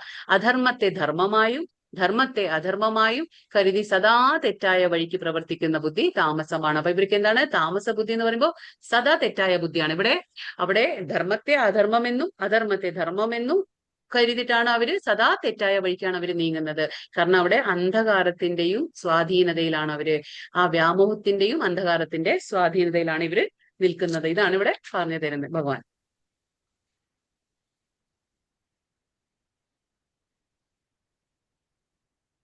ബ്രഹ്മഭൂത പ്രസന്നാത്മാ ന ശോചതി ന കാംക്ഷതി സമഃ സർവേഷു ഭൂതേഷു മദ്ഭക്തിം ലഭത്തെ പരാം. ഈ ആധ്യാത്മിക അവസ്ഥയിൽ എത്തിച്ചേരുന്നവർ എന്താണ്, പരബ്രഹ്മ സാക്ഷാത്കാരം സിദ്ധിച്ച് പരമാനന്ദം അനുഭവിക്കുന്നു. അയാൾക്ക് ദുഃഖമില്ല, ആഗ്രഹങ്ങളില്ല, സർവ്വഭൂതങ്ങളിലും സമഭാവനയാണ് അയാൾക്കുള്ളത്. ഈ നിലയിൽ അയാൾ വിശുദ്ധ ഭക്തിയോടെ എന്റെ സേവനത്തിൽ മുഴുകുന്നു. അപ്പൊ ഇങ്ങനെ ഈ അവസ്ഥയിൽ എത്തണമെങ്കിൽ ബ്രഹ്മഭൂത അവസ്ഥ എന്ന് പറയും. ഈ ബ്രഹ്മഭൂത അവസ്ഥയിൽ നമ്മൾ എത്തണമെങ്കിൽ നമ്മൾ എന്ത് ചെയ്യണം, നമുക്ക് അറിവുണ്ടായിരിക്കണം. അതായത് ബന്ധനത്തിനും മോക്ഷത്തിനും കാരണം എന്താകുന്നു എന്നുള്ളത് നമുക്ക് അറിവുണ്ടായിരിക്കും. അതായത് ഈ 3 ഗുണങ്ങൾ നമ്മളെ ബന്ധനത്തിന്റെ സാധകങ്ങളാണ് അല്ലെ. നമുക്ക് ഇന്നലെ മനസ്സിലാക്കിയല്ലേ ബന്ധനത്തിന്റെ സാധകങ്ങൾ എന്താണ്? ഈ 3 ഗുണങ്ങളാണ്. അപ്പൊ മോക്ഷത്തിന് കാരണമാകുന്നത് എന്താണ്? അതീന്ദ്രിയ അവസ്ഥയിൽ എത്തുമ്പോൾ നമ്മൾ എന്താണ് മോക്ഷത്തിന് എന്താ കാരണമാകും? അതീന്ദ്രിയ അവസ്ഥയിൽ. അതായത് ഭഗവാനെ നമ്മൾ സേവിക്കണമെങ്കിൽ എങ്ങനെയാണ്? വിശുദ്ധ സത്വത്തിലെങ്കിലും നമ്മൾ വരണം. ആ വിശുദ്ധ സത്വത്തിലേ നമുക്ക് മനസ്സിലാക്കാൻ പറ്റുള്ളൂ. അപ്പൊ ആ ആധ്യാത്മിക അവസ്ഥയിൽ എത്തുമ്പോൾ, വിശുദ്ധ സത്വത്തിൽ എത്തുമ്പോൾ എന്താണ് ഒരു വ്യക്തിക്ക് എന്ത് സംഭവിക്കും? പരബ്രഹ്മ സാക്ഷാത്കാരം സിദ്ധിച്ചു കഴിഞ്ഞ് പരമ ആനന്ദം അനുഭവിക്കുന്നു. നമ്മൾ പറഞ്ഞില്ല ഇവിടെ ആനന്ദം കിട്ടില്ല, ഇവിടെ എന്താണ് ദുഃഖാലയമാണ്, അശാശ്വതമാണ്, ഇവിടെ ആനന്ദം ഒരിക്കലും കിട്ടില്ല. പക്ഷെ നമ്മൾ ഈ 3 ഗുണങ്ങൾക്കും അതീതരായി നിന്ന് കഴിഞ്ഞാൽ എന്താണ് നമുക്ക് ആ ആനന്ദം അനുഭവിക്കാൻ പറ്റും. ആ പരമ ആനന്ദം അനുഭവിക്കാൻ പറ്റും ഇവിടെ ഇരുന്നു കൊണ്ട് തന്നെ. അതായത് നമുക്കിപ്പോ പുറമെ വേറെ സ്ഥലത്തൊന്നും പോകേണ്ട ആവശ്യമൊന്നുമില്ല. ഇവിടെ ഇരുന്നു കൊണ്ട് തന്നെ നമുക്ക് ആ ബ്രഹ്മനിർവാണം, നമ്മൾ പറയാറില്ലേ ബ്രഹ്മനിർവാണം എന്താണ്? ഭൗതികതയിൽ നിന്നുകൊണ്ട് തന്നെ ആധ്യാത്മികതയിലേക്ക് ഉയരുന്ന ഒരു അവസ്ഥയാണ് ആ ബ്രഹ്മനിർവാണം. അപ്പൊ നമുക്ക് അങ്ങനെ കഴിയും. അപ്പൊ കൃഷ്ണൻ ഇങ്ങനെയുള്ള അവസ്ഥയിൽ അവർക്ക് എന്താണ്? കൃഷ്ണനെ കുറിച്ചല്ലാതെ മറ്റൊരു ചിന്തയും അവർക്ക് ഉണ്ടായിരിക്കില്ല. അവരെപ്പോഴും സന്തുഷ്ടനായിരിക്കും. കാരണം എന്താണ്? അവർക്ക് ആഗ്രഹമില്ല. അവർ ചെയ്യുന്ന കർമ്മങ്ങളാവട്ടെ, കർമ്മത്തിന്റെ ഫലമാവട്ടെ, ഒന്നിലും അവർക്ക് ആസക്തിയില്ല, വിരക്തിയില്ല, ദുഃഖങ്ങളില്ല, അവർക്ക് ആഗ്രഹങ്ങളില്ല. ദുഃഖങ്ങൾ എപ്പോഴാണ് വരുന്നത്? നമുക്ക് അമിതമായ ആഗ്രഹങ്ങൾ, ഒരുപാട് പ്രതീക്ഷകൾ, നമുക്ക് എന്താണ് ഇങ്ങനെ ആവണം അങ്ങനെ ആവണം, നമ്മൾ ആ ഫലത്തിനെ ആഗ്രഹിച്ചുകൊണ്ട് ചെയ്യുമ്പോൾ, കർമ്മങ്ങൾ ചെയ്യുമ്പോൾ നമുക്ക് ഒരുപാട് ആഗ്രഹമുണ്ട്. അപ്പോഴാണ് അത് നടക്കാതെ വരുമ്പോ എന്താണ്? ദുഃഖം വരും നമുക്ക്. അപ്പോ സർവഭൂതങ്ങളിലും സമഭാവനയാണ്. ഇപ്പൊ നമ്മള് 5-ാം അധ്യായത്തിൽ 18-ാം ശ്ലോകത്തിൽ പഠിച്ചു. പണ്ഡിത സമദർശിനഃ. എന്താണ്? ഒരു പണ്ഡിതൻ എങ്ങനെയാണ്? സമദർശിനഃ, അവൻ എല്ലാവരും ഒരേപോലെ കാണും. എന്താണ് പറയുന്നത് ഇവിടെ? അയാൾ സർവ്വഭൂതങ്ങളിലും സമഭാവനയോടെ കാണുന്നത്. ഇപ്പൊ നമുക്ക് ഈ ചിത്രത്തിൽ എന്താ കാണും? അവിടെ മനുഷ്യനായിക്കോട്ടെ, നായ ആയിക്കോട്ടെ, പൂച്ചയായിക്കോട്ടെ, എന്ത് വേണേലായിക്കോട്ടെ, എല്ലാവരും ഒരുപോലെ കാണും. കാരണം എന്താണ്? എല്ലാവരുടെ ഹൃദയത്തിൽ ആരുണ്ട്? ഭഗവാൻ പരമാത്മാ രൂപത്തിലുണ്ട്. അതുകൊണ്ട് അത് അയാൾക്ക് നല്ല ബോധ്യം ഉണ്ടായിരിക്കും. ആ തലത്തിലാണ്, ആത്മാവിന്റെ തലത്തിലാണ് ചിന്തിക്കുക. കാരണം ശരീരമൊക്കെ ഒരു എക്സ്റ്റേണൽ കവറിങ് മാത്രമാണ്. ഇത് ആ ദേഹം എന്ന് പറയുന്നത് ഒരു ആത്മാവിന് പ്രവർത്തിക്കുന്ന ഒരു വേദി മാത്രം. ഒരു ശരീരം ഒരു വേദിയാണ്, അത്രയേ ഉള്ളൂ. ആ പ്രവർത്തിക്കാൻ ആത്മാവിന് ഒരു ശരീരം വേണം. അത് ഏത് ശരീരമായാലും അത് പ്രവർത്തിക്കും, അത്രയേ ഉള്ളൂ. അപ്പൊ അതുകൊണ്ട് ആ വ്യക്തിക്ക് ആ ബോധം ഉണ്ടായിരിക്കും. ആ അതീന്ദ്രിയ അവസ്ഥയിൽ എത്തിയ വ്യക്തിക്ക് എന്താണ്? ഇതൊക്കെ അറിയാം. അതുകൊണ്ട് എല്ലാവരെയും സമഭാവനയിൽ കാണും. ഞാൻ ഉത്കൃഷ്ടനായതാണ്, മറ്റത് അധമ, അത് എന്നേക്കാളും അത് അധമ ശരീരത്തിലാണ്. ഇപ്പൊ നായ, പൂച്ച എല്ലാം കാണുമ്പോൾ, ഒരു പുഴുവിനെ കാണുമ്പോഴും അദ്ദേഹം ചിന്തിക്കില്ല ഇത് അധമയോനിയാണ്, ഞാൻ ഉത്കൃഷ്ടമായിട്ടുള്ള ആളാണ്, ഉത്കൃഷ്ടമായ ശരീരം എനിക്കുണ്ടെന്നൊന്നും ചിന്തിക്കില്ല. കാരണം നമുക്കൊരു ഉത്കൃഷ്ടമായ ശരീരം ഉണ്ടെന്ന് പറഞ്ഞിട്ട് കാര്യമൊന്നുമില്ല. കാരണം നമുക്ക് ഉത്കൃഷ്ടമായ ബുദ്ധിശക്തി ഇത് ഭഗവാൻ തന്നിട്ടുണ്ട്. അത് നമ്മൾ ഉപയോഗിക്കുമ്പോൾ മാത്രമാണ് നമ്മൾ ഉത്കൃഷ്ടമായിട്ട് നിൽക്കുന്നത്, വേറിട്ട് നിൽക്കുന്നത്. അല്ലാതെ ഇപ്പൊ നമ്മളും അതേപോലെ തന്നെ പ്രവർത്തികൾ ചെയ്തുകൊണ്ടിരുന്ന, നമ്മൾ ചിന്തിക്കുന്ന മാത്രമല്ല നമ്മുടെ ആ പെരുമാറ്റത്തിലും നമ്മുടെ ആ പ്രവർത്തനത്തിലും കൊണ്ടുവരണം.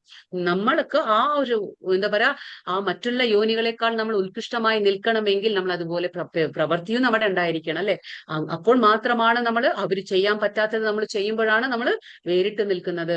ആ ധർമ്മം ചെയ്യുമ്പോൾ, ധർമ്മം അനുഷ്ഠിക്കുമ്പോൾ ഈ സാക്ഷാത്കാരം, പരബ്രഹ്മ സാക്ഷാത്കാരം മറ്റുള്ള യോനികളിൽ സാധ്യമല്ല. അത് മനുഷ്യ യോനിയിൽ മാത്രം സാധിക്കുന്ന ഒന്ന് സംഭവമാണ്. അത് നമ്മൾ മനസ്സിലാക്കണം. അപ്പൊ അങ്ങനെയാണ് ഈ നിലയിൽ അയാൾ വിശുദ്ധ ഭക്തിയോടെ എന്റെ സേവനത്തിൽ മുഴുകുന്നു. ഇങ്ങനെ ഒരു അവസ്ഥയിൽ എത്തുമ്പോ എന്താണ്? എപ്പോഴും ഭഗവാൻ ശ്രീകൃഷ്ണന്റെ മാത്രമായിരിക്കും അദ്ദേഹത്തിന് ചിന്ത. അപ്പൊ ആ ഒരു ആത്മാവിന്റെ തലത്തിലാണ് ചിന്തിക്കുന്നത്. അപ്പൊ എപ്പോഴും എന്താണ്? ഭഗവാന്റെ കാര്യത്തിൽ മാത്രമാണ് അവർക്ക് എപ്പോഴും ചിന്ത ഉണ്ടായിരിക്കുക. അപ്പൊ ഇവർക്കിപ്പോ ഇന്ദ്രിയങ്ങളില്ലേ എന്ന് ചോദിച്ചാൽ എന്താണ്? ഇന്ദ്രിയങ്ങളുണ്ട്. ഈ ഒരു അവസ്ഥയിൽ എത്തുന്ന, ബ്രഹ്മഭൂത അവസ്ഥയിൽ എത്തുന്ന ആൾക്കാർക്ക് ഇന്ദ്രിയങ്ങളില്ലേ? ഇന്ദ്രിയങ്ങളുണ്ട്. പക്ഷെ അവരുടെ ഇന്ദ്രിയങ്ങൾ എങ്ങനെയാണ്? അതായത് ഇപ്പൊ സർപ്പങ്ങളെ നമ്മൾ പേടിക്കണം. എന്തുകൊണ്ടാണ്? ആ വിഷപ്പല്ല് ഉള്ളത് കൊണ്ട് നമ്മൾ പേടിക്കണം. കാരണം നമുക്ക് അപ്പൊ ആ വിഷം ഉണ്ടത് നമുക്ക് പേടിയുണ്ട്. പക്ഷെ ആ വിഷപ്പല്ല് എടുത്തു കഴിഞ്ഞാൽ ആ സർപ്പത്തിനെ നമുക്ക് പേടിക്കേണ്ട ആവശ്യമില്ല. അതേപോലെ തന്നെയാണ് ഈ ബ്രഹ്മാഭൂത അവസ്ഥയിൽ എത്തുന്ന ഒരു വ്യക്തിയുടെ ഇന്ദ്രിയങ്ങള്. കാരണം എന്താണ്? അവർക്ക് നല്ലതുപോലെ അറിയാം ചുറ്റും എവിടെയെങ്കിലും ഒരു ഡേഞ്ചർ, അതായത് അപായ സ്ഥിതി വരുമ്പോൾ അവരെന്താണ്? ആ ഇന്ദ്രിയങ്ങളെ അവർ പിന്മാറ്റാനുള്ള കഴിവ് അവർക്ക് ഉണ്ടായിരിക്കും. കാരണം എന്താണ്? നമ്മൾ പറഞ്ഞില്ലേ സ്ഥിതപ്രജ്ഞൻ. എന്താണ്? ഇന്ദ്രിയങ്ങളെ ഇന്ദ്രിയത്തിന്റെ വിഷയങ്ങളിൽ നിന്ന് പിന്മാറ്റാനുള്ള കഴിവുണ്ടായിരിക്കും. നമുക്ക് 5 ഇന്ദ്രിയങ്ങളുണ്ട്. കണ്ണ്, മൂക്ക്, നാക്ക്, ത്വക്ക്, ചെവിയല്ല. അതിനൊക്കെ ഓരോന്നും ഇന്ദ്രിയ വിഷയങ്ങളുണ്ട്. എന്താണ്? ശബ്ദ, രൂപ, സ്പർശ, ഗന്ധ, രുചി, ഇതൊക്കെ ആ ഇന്ദ്രിയത്തിന്റെ വിഷയങ്ങളാണ്. അപ്പൊ ഇതിൽ നിന്ന് പിന്മാറ്റാനുള്ള കഴിവ് ആർക്കുണ്ടാവും? ഈ ബ്രഹ്മഭൂത അവസ്ഥയിൽ എത്തുന്ന ആൾക്ക് ഉണ്ടായിരിക്കും. അപ്പൊ ആ ഇന്ദ്രിയങ്ങളെ അവർക്ക് പേടിക്കേണ്ട ആവശ്യമില്ല. ഇത് നമ്മൾ മനസ്സിലാക്കണം. ഇത് വളരെ ഇമ്പോർട്ടന്റ് ആയിട്ടുള്ള ശ്ലോകമാണ്. ഇവിടെ ഭഗവാൻ പറഞ്ഞ് മനസ്സിലാക്കി തരാണ്. ഭക്തി കൊണ്ട് മാത്രമേ കൃഷ്ണനെ പ്രാപിക്കാൻ കഴിയുള്ളൂ. എന്താണ് പറയുന്നത്? ഭക്ത്യാ മാമഭിജാനാതി യാവാന്യശ്ചാസ്മി തത്വതഃ തതോ മാം തത്വതോ ജ്ഞാത്വാ വിശതേ തദനന്തരം. ഇവിടെ ഭഗവാൻ പറഞ്ഞു തരുന്നു, ഭക്തി കൊണ്ട് മാത്രമേ ഭഗവാനെ മനസ്സിലാക്കാൻ പറ്റുള്ളൂ, അല്ലാതെ നമുക്ക് വേറെ ഒരു വഴിയുമില്ല. ഭക്തിയുടെ സേവനം കൊണ്ട്, ഭക്തി എന്ന് പറയുമ്പോൾ എപ്പോഴും എന്താണ്, സേവനമുണ്ട്, അവിടെ മറക്കരുത്. ഭക്തി എന്ന് പറയുമ്പോൾ എപ്പോഴും അവിടെ സേവനമുണ്ട്. അപ്പൊ ഭക്തിയുടെ സേവനം കൊണ്ട് മാത്രമേ ഞാൻ പരമ ദിവ്യോത്തമ പുരുഷൻ എന്ന സത്യം അറിയാൻ കഴിയുള്ളൂ. അപ്പൊ ഭഗവാൻ അല്ലെങ്കിൽ ഒരു നിഗൂഢമായി തന്നെ ഇരിക്കും, നമുക്ക് ഒരു രഹസ്യമായി ഭഗവാൻ ആരാണെന്ന് മനസ്സിലാക്കില്ല. പക്ഷെ നമ്മളിപ്പോ ഒരുപാട് ജ്ഞാനം നേടിയിട്ടോ ഭഗവാന്റെ കഥകൾ കേട്ടോണ്ട് കാര്യമില്ല. നമ്മൾ ഏർപ്പെടണം എന്തില്, ഭക്തിയുടെ സേവനത്തിൽ ഏർപ്പെടണം. അപ്പൊ മാത്രം ഭഗവാൻ നമുക്ക് മനസ്സിലാക്കി. നമ്മൾ പറഞ്ഞില്ലേ, സ്വയം ഏവാ സ്ഫുരദ്യതഃ, അതായത് നമ്മുടെ ഈ ശരീരം കൊണ്ട് നമ്മൾ ഭഗവാനെ സേവനത്തിൽ ഏർപ്പെടുത്തുമ്പോൾ എന്താണ്, ഭഗവാൻ സ്വയം മനസ്സിലാക്കി തരൂ ഭഗവാൻ ആരാണെന്ന്. അല്ലാതെ നമുക്ക് ഭഗവാൻ മനസ്സിലാക്കാൻ കഴിയില്ല. ആ ഭക്തി കൊണ്ട് തന്നെ എന്നെ കുറിച്ച് പൂർണ്ണ ബോധം നേടുമ്പോൾ അയാൾക്ക് ദൈവ സാമ്രാജ്യത്തിൽ പ്രവേശിക്കാൻ കഴിയും. ഇപ്പൊ മനസ്സിലായില്ലേ, നമുക്ക് ഭഗവാന്റെ ലോകമുണ്ട്, നമുക്ക് എല്ലാവർക്കും അറിയാം. പക്ഷെ ആ ലോകത്തിലേക്ക് പ്രവേശനം എങ്ങനെയാ കിട്ടുന്നത്, അത് ഭഗവാൻ പറഞ്ഞുതരാണ്. എന്റെ ലോകത്തിലേക്ക് വരണമെങ്കിൽ അവിടെ ഭക്തിയുത സേവനം തന്നെ അനുഷ്ഠിക്കണം, അല്ലാതെ വേറൊരു മാർഗവും ഇല്ല. ഇവിടെ എന്താ ചിത്രത്തിൽ കാണുന്നത്, നമ്മള് ആ ഒരു ആനയാണ് അല്ലെ. ഇപ്പൊ നമ്മൾ ആനയെ എന്തിനു നമ്മൾ ഉപമ കൊടുത്തത്, അതായത് നമ്മള് ദുഃഖത്തിന് അല്ലെ, നമ്മൾ ദുഃഖിതൻ. 4 രീതിയിലുള്ള ആൾക്കാർ ഭഗവാന്റെ അടുത്തേക്ക് വരും എന്ന് ഭഗവാൻ പറഞ്ഞു. അതിൽ ഒരാളാണ് ദുഃഖിതൻ. അപ്പൊ ആ ദുഃഖിതന് ഉദാഹരണം ഏതായിരുന്നു, ആനയായിരുന്നു. അപ്പൊ കഴിഞ്ഞ ജന്മത്തിൽ ഇന്ദ്രദ്യുമ്ന എന്ന രാജാവായി, പക്ഷെ ശാപം കിട്ടിയപ്പോഴെന്താണ്, ഭഗവാൻ ഓർമ്മശക്തി കൊടുത്തു. അതായത് കഴിഞ്ഞ ജന്മത്തിൽ എന്താണോ ഭക്തിയുത സേവനം അനുഷ്ഠിച്ചത്, അതാ നമ്മൾ പറയുന്നത്, ഭക്തിയുത സേവനം ഒരിക്കലും വെറുതെ പോകുന്നില്ല, അതെപ്പോഴും നമ്മുടെ കൂടെ തന്നെ ഉണ്ടായിരിക്കും. നമ്മൾ ഏത് യോനിൽ പോയാലും നമ്മുടെ കൂടെ ഉണ്ടായിരിക്കും. പക്ഷെ നമുക്ക് വീണ്ടും ഒരു മനുഷ്യജന്മം കിട്ടുമ്പോൾ അത് നമുക്ക് അവിടെ നിന്ന് നമുക്ക് തുടങ്ങാൻ പറ്റും. പക്ഷെ ഈ എന്താ പറയാ, ഈ ആനയുടെ കാര്യത്തിൽ അത് വളരെ എന്താ പറയുക, ലക്കി ആയിരുന്നു. കാരണം എന്താന്ന് വെച്ചാല് ആ ഒരു ആനയുടെ ശരീരത്തിൽ തന്നെ ഭഗവാൻ അതിന് ഓർമ്മശക്തി കൊടുക്കുകയാണ് ചെയ്തത്. അപ്പൊ എന്താ സംഭവിച്ചേ, ഭഗവാൻ എന്താണ്, അവിടെ കുളത്തിലുണ്ടായിരുന്ന ആ ഒരു താമരപ്പൂവിനെ ഭഗവാന് മുകളിലേക്ക് കാണിച്ച് ഗജേന്ദ്ര സ്തുതി പാടി. അപ്പൊ എന്താണ്, ഗജേന്ദ്ര മോക്ഷം ലഭിച്ചു. അപ്പൊ ഇതാണ് പറയുന്നത്. അപ്പോ ഭഗവാൻ പറയുന്നുണ്ട്, പത്രം പുഷ്പം ഫലം തോയം യോമേ ഭക്ത്യാ പ്രയച്ഛതി. ഭഗവാൻ പറയുന്നു, എനിക്ക് പത്രം പുഷ്പം, ഇലയോ പൂവോ പഴമോ ഒന്നുമില്ലെങ്കിൽ വെള്ളമോ എനിക്ക് സ്നേഹത്തോടെ ഭക്തിയോടെ തന്നാൽ ഞാൻ അത് സ്വീകരിക്കുമെന്ന് ഭഗവാൻ പറഞ്ഞു. അതുകൊണ്ട് തന്നെ ഭഗവാന് വെറും ഒരു പൂവ് കാണിച്ചപ്പോ ഭഗവാന് മുകളിലേക്ക് കാണിച്ചു കൊടുത്ത, പക്ഷെ ആ ആത്മസമർപ്പണം ഉണ്ടായിരിക്കണം അവിടെ, എങ്കിലും അത് ഭഗവാൻ സ്വീകരിക്കും. അതാ പറയുന്നത്. അപ്പോ ഭഗവാൻ മനുഷ്യർക്ക് ഒരുപാട് ബുദ്ധിശക്തി കൊടുത്തിട്ടുണ്ട്. അത് നമ്മൾ പ്രവർത്തിക്കണം, വെറുതെ ഇരിക്കല്ല. ജ്ഞാനം ഒരുപാട് അക്യുമുലേറ്റ് ചെയ്തിട്ട് കാര്യമില്ല, നമ്മൾ ഒരുപാട് ജ്ഞാനം നേടിയിട്ട് കാര്യമില്ല. ആ ജ്ഞാനം നമ്മൾ പ്രാക്ടിക്കൽ ആക്കണം. അതാണ് ഭക്തിയുത സേവനം. അതാണ് ഇവിടെ ഭഗവാൻ പറയുന്നത്. ഇവിടെ എന്താ പറയുന്നത്, ഭഗവാൻ വിശതേ തദനന്തരം. എന്താ പറയുന്നത്, വിശതേ തദനന്തരം. അങ്ങനെ പറഞ്ഞാൽ എന്താണ്, വിശതേ തദനന്തരം എന്ന് പറയുമ്പോൾ അവിടെ ഉൾപോകുന്നു, അതായത് ഭഗവാന്റെ സാമ്രാജ്യത്തിലേക്ക് നമുക്ക് പ്രവേശനം കിട്ടുന്നു. അപ്പൊ നമ്മൾ ഭഗവാന്റെ സാമ്രാജ്യത്തിലേക്ക് പോകുമ്പോൾ നമ്മുടെ ശരീരം എന്താണ്, ആധ്യാത്മിക ശരീരമായിട്ട് മാറും. നമ്മൾ പറഞ്ഞു, അക്ഷരങ്ങൾ നമ്മൾ പഠിച്ചു അല്ലെ. ആ അക്ഷരങ്ങൾ എന്താണ്, ആധ്യാത്മിക ശരീരമാണ്. അവിടെ ശരീരത്തിന്റെ 6 രീതിയിലുള്ള മാറ്റങ്ങളൊന്നും തന്നെ അവിടെ സംഭവിക്കില്ല. പക്ഷെ അവിടെ പോകുന്നത് നമ്മൾ വേറെ രീതിയിൽ ചിന്തിക്കരുത്. അതായത് വിശതേ തദനന്തരം എന്ന് പറയുന്നത് അദ്വൈത സിദ്ധാന്തമല്ല. അതായത് എന്താ, വ്യക്തിശൂന്യ ബ്രഹ്മത്തോടുള്ള ആ ഏകീഭാവമല്ല. അവിടെ വ്യക്തിശൂന്യമായ ബ്രഹ്മത്തിൽ നമ്മൾ പോയി ചേരുന്നു. പിന്നെ നമ്മൾ അവിടെ നമുക്കൊന്നും തന്നെ ഇല്ല, നമ്മുടെ അസ്തിത്വത്തെ നമ്മൾ നശിപ്പിക്കുകയാണ്, പിന്നെ ഒന്നുമില്ല, അവിടെ ഒരു സേവ ഇല്ല എന്നല്ല. അത് തെറ്റാണ്. അതല്ല പറയുന്നത്. ഇവിടെ ഭഗവാന്റെ സാമ്രാജ്യത്തിലേക്ക് നമ്മൾ പ്രവേശിക്കുമ്പോൾ എന്താണ്, നമുക്ക് അതിൻ്റെതായ ശരീരം ലഭിക്കും. പിന്നെ നമുക്ക് അവിടെ ഭക്തിയുത സേവനങ്ങൾ അവിടെയും അനുഷ്ഠിക്കാൻ നമുക്ക് സാധ്യതയുണ്ട്. അവിടെ വീണ്ടും ഭക്തിയുത സേവനത്തിൽ തന്നെ നമ്മൾ നിൽക്കാം. നമ്മൾ പറഞ്ഞു ഗോലോക വൃന്ദാവനം, അവിടെ എന്താണ്, 5 രസത്തിലാണ് ഭഗവാന്റെ ഭക്തന്മാര് ഭഗവാനോടുള്ള ആ സ്നേഹപ്രകടനം അവിടെ നടത്തുന്നത്. അവിടെയും സ്നേഹം ഭക്തിയുത സേവനം ഉണ്ട്. അപ്പൊ അതാണ് പറഞ്ഞത്. ഇപ്പൊ ഒരു ഉദാഹരണം എന്ന് പറയുമ്പോൾ, ഇപ്പൊ ഒരു പച്ചക്കിളി പച്ച മരത്തിലേക്ക് കയറി എന്ന് പറയുമ്പോൾ, പച്ചക്കിളി പച്ച മരത്തിലേക്ക് കയറി എന്ന് പറയുമ്പോൾ എന്താണ്, അവിടെ അത് ആ എന്താ പറയാ, മരത്തിൽ ഒന്നായി എന്നല്ല പറയുന്നത്. അവിടെ ആ മരത്തിൽ കയറി എന്താണ്, അത് പഴങ്ങൾ ഭക്ഷിക്കുകയാണ് ചെയ്യുന്നത്. ആ മരത്തിൽ ഇരുന്നു കൊണ്ട് പഴം. പക്ഷെ അത് നമുക്ക് കാണുകയില്ല. പുറത്തുനിന്ന് ഇപ്പൊ നമുക്ക് പെട്ടെന്ന് നോക്കുമ്പോൾ പച്ചക്കിളി മരത്തിൽ ഒന്നായി എന്ന് പറയാൻ പറ്റുമോ? പറ്റില്ല. അതേപോലെ തന്നെ ഭഗവാന്റെ സാമ്രാജ്യത്തിൽ എത്തിക്കഴിഞ്ഞാൽ നമ്മൾ ഭഗവാനോടുള്ള ആ ഏകീഭാവം, അതായത് ശൂന്യമായ ആ വ്യക്തിശൂന്യമായ ബ്രഹ്മത്തിൽ നമ്മൾ ഏകീഭാവമല്ല ഉദ്ദേശിക്കുന്നത്. അവിടെ ചെന്ന് നമ്മൾ നമ്മുടെ അസ്തിത്വം, എന്താണ് നമ്മുടെ അസ്തിത്വം, അത് നിലനിർത്തിക്കൊണ്ട്, അതായത് നമ്മൾ എന്താണ്, ഭഗവാന്റെ നിത്യദാസനാണ്, നിത്യസേവകനാണ് എന്നുള്ള ആ ഒരു അസ്തിത്വം നിലനിർത്തിക്കൊണ്ടാണ് നമ്മൾ അവിടെ എന്താ പറയുക ഭക്തിയുത സേവനം അനുഷ്ഠിക്കുക. ഇതാണ് പറയുന്നത്. ഇതാണ് നമ്മുടെ ഒരു ജീവാത്മാവിന്റെ ശാശ്വത പ്രകൃതി ഇതാണ്. അപ്പൊ പക്ഷെ ഭക്തിയുത സേവനം കൊണ്ട് മാത്രമാണ് അവിടെ നമുക്ക് പ്രവേശനമുള്ളൂ. അത് നമ്മൾ മനസ്സിലാക്കണം. സർവകർമാണ്യപീത സദാ കുർവാണോ മദ്വ്യപാഷയ മത്പ്രസാദാത് അവാപ്നോതി ശാശ്വതം പദം അവ്യയം. ഏത് തരം പ്രവൃത്തികളിൽ ഏർപ്പെട്ടിരുന്നാലും എന്നെ മാത്രം ആശ്രയിക്കുന്ന എന്റെ വിശുദ്ധ ഭക്തൻ എന്റെ കാരുണ്യത്താലും സംരക്ഷണത്താലും അനശ്വരവും ശാശ്വതവുമായ എന്റെ ധാമം പ്രാപിക്കാം. ഭഗവാൻ പറയുന്നുണ്ട് അല്ലെ, മമൈവാംശോ ജീവലോക്യം. ഭഗവാന്റെ അംശങ്ങളാണ് നമ്മളൊക്കെ. പക്ഷെ നമ്മൾ അത് എപ്പോഴാണ് തിരിച്ചറിഞ്ഞ് നമ്മളത് ആ പ്രവർത്തനത്തിൽ നമ്മൾ ഏർപ്പെടുന്നത്. അതാ പറയുന്നത്, ഏത് പ്രവർത്തികൾ ചെയ്താലും വേണ്ടില്ല, പക്ഷെ നമുക്ക് ആ ബോധം ഉണ്ടായിരിക്കണം. ഓരോ പ്രവൃത്തി ചെയ്യുമ്പോഴും നമുക്ക് എന്താണ്, ഞാൻ ഭഗവാന്റെ അംശമാണ്, ഭഗവാന്റെ സേവകനാണ്, ഭഗവാൻ യജമാനനാണ്, പരമനിയന്താവാണ്. ആ ഒരു ബോധം നമുക്ക് ഉണ്ടായിരിക്കണം. ഭഗവാനെ തന്നെ നമ്മൾ ആശ്രയിച്ചിരിക്കണം, അല്ലാതെ നമ്മുടെ സ്വന്തം കഴിവല്ല. ഒന്നും നമ്മൾ ചെയ്യുന്നുണ്ടെങ്കിൽ അതെല്ലാം ഭഗവാന് എപ്പോഴും മനസ്സുകൊണ്ടും ശരീരം കൊണ്ടും വാക്കുകൊണ്ടും സമർപ്പണാബോധം നമുക്ക് ഭഗവാനിൽ ഉണ്ടായിരിക്കണം. എന്റെ വിശുദ്ധ ഭക്തൻ, അതാണ് അങ്ങനെയുള്ളവനാണ് വിശുദ്ധ ഭക്തൻ, ഭഗവാന്റെ പ്യോർ ഡിവോട്ടി. നമ്മൾ പറയില്ലേ, സദാ അവർക്ക് അവരുടേതായ ആത്മാവ് എന്ന് പറയുമ്പോൾ, പരിശുദ്ധ ഭക്തൻ എന്ന് പറയുമ്പോൾ അതിൻ്റെതായ ഗുണങ്ങൾ അവർക്കുണ്ട്. എന്റെ കാരുണ്യത്താലും ഇതൊക്കെ നമ്മൾ ചെയ്യുന്നുണ്ടെങ്കിലും ഭഗവാന്റെ കരുണ ഇല്ലെങ്കിൽ ഒന്നും നടക്കില്ല. അപ്പൊ നമ്മളൊരു ഭക്തിയുടെ സേവനം ഭഗവാന് വേണ്ടി അനുഷ്ഠിക്കണമെങ്കിലും കൂടിയിട്ട് ഭഗവാൻ കനിയണം, ഭഗവാന്റെ അനുഗ്രഹം നമുക്ക് ഉണ്ടായിരിക്കണം, കാരുണ്യം വേണം, ഭഗവാന്റെ സംരക്ഷണവും കിട്ടും. എങ്ങനെയാണ് ഭഗവാൻ പറഞ്ഞില്ലേ, മഹാത്മാനസ്തു മാം പാർത്ഥ ദൈവീം പ്രകൃതിമാശ്രിതാഹ. എന്താ പറഞ്ഞ ഭഗവാൻ, എന്റെ ഭക്തന്മാര് മഹാത്മാക്കളാണ്, അവര് പരിശുദ്ധ ഭക്തന്മാരാണ്. അവരെന്താണ്, ദൈവീം പ്രകൃതിമാശ്രിതാഹ. ദൈവീം പ്രകൃതി എന്താണ്, ഭഗവാന്റെ അന്തരംഗ ശക്തിയായ ആ രാധാറാണി നമ്മൾ പറയില്ലേ, ഭഗവാന്റെ അന്തരംഗ ശക്തി സംരക്ഷണം കൊടുക്കാണ്. ആർക്ക്, ഭഗവാന്റെ പരിശുദ്ധ ഭക്തന്മാർക്ക്. അതിലെന്താണ് അവർ സംഭവിക്കുക, അനശ്വരവും ആ ശാശ്വതവുമായ എന്റെ ധാമം പ്രാപിക്കും. ഭഗവാൻ പറഞ്ഞില്ലേ, യത് ഗത്വാ നനിവർത്തത്തെ തദ്ധാമം പരമം മമ. ഒരിക്കൽ പോയി കഴിഞ്ഞാൽ തിരിച്ചു വരേണ്ടതില്ല. അതെവിടെയാണ്, ഭഗവാന്റെ പരമമായ ധാമം ഗോലോക വൃന്ദാവനം.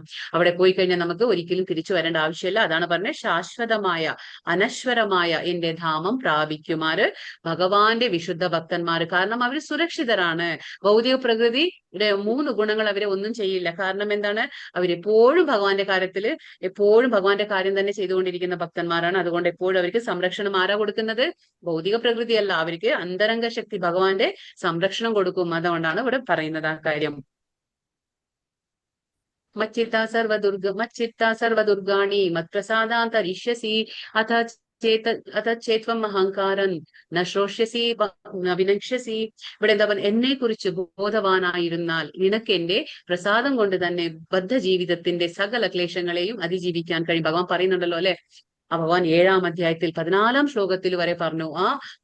അതായത് ഭഗവാൻ പറയുന്നതും, ദേവീഹേഷ ഗുണമയി മമമായ ദുരത്യ. എന്റെ ഈ മായ മറികടക്കാൻ എളുപ്പമല്ല, പക്ഷേ നീ എനിക്ക് സമർപ്പണാബോധത്തോടെ എന്നെ ആശ്രയിച്ചു കഴിഞ്ഞാൽ, എന്നെ ശരണം പ്രാപിച്ചു കഴിഞ്ഞാൽ ഭഗവാൻ വളരെ എളുപ്പത്തിൽ നിഷ്പ്രയാസം മറികടക്കാൻ സാധിക്കുമെന്ന് ഭഗവാൻ പറഞ്ഞു. അപ്പൊ ഇവിടെ അതേ പറയുന്നത്, എന്നെ കുറിച്ച് ബോധവാനായിരുന്നാൽ നിനക്ക് എന്റെ പ്രസാദം കൊണ്ട് തന്നെ. ഭഗവാൻ പ്രസാദിക്കണം അല്ലെ, ഭഗവാന്റെ അനുഗ്രഹം നമുക്ക് വേണം, കാരുണ്യം വേണം. അപ്പൊ എന്താ സംഭവിക്കുക, ബദ്ധ ജീവിതത്തിന്റെ സകല ക്ലേശം നമുക്കറിയാം. ആദി ഭൗതിക, ആദി ആധ്യാത്മിക, ആദി ജൈവിക, ഈ 3 ക്ലേശങ്ങളുണ്ട്. അപ്പൊ ഈ 3 ക്ലേശങ്ങളിൽ നിന്ന് നമുക്ക് അതിജീവിക്കാൻ കഴിയും.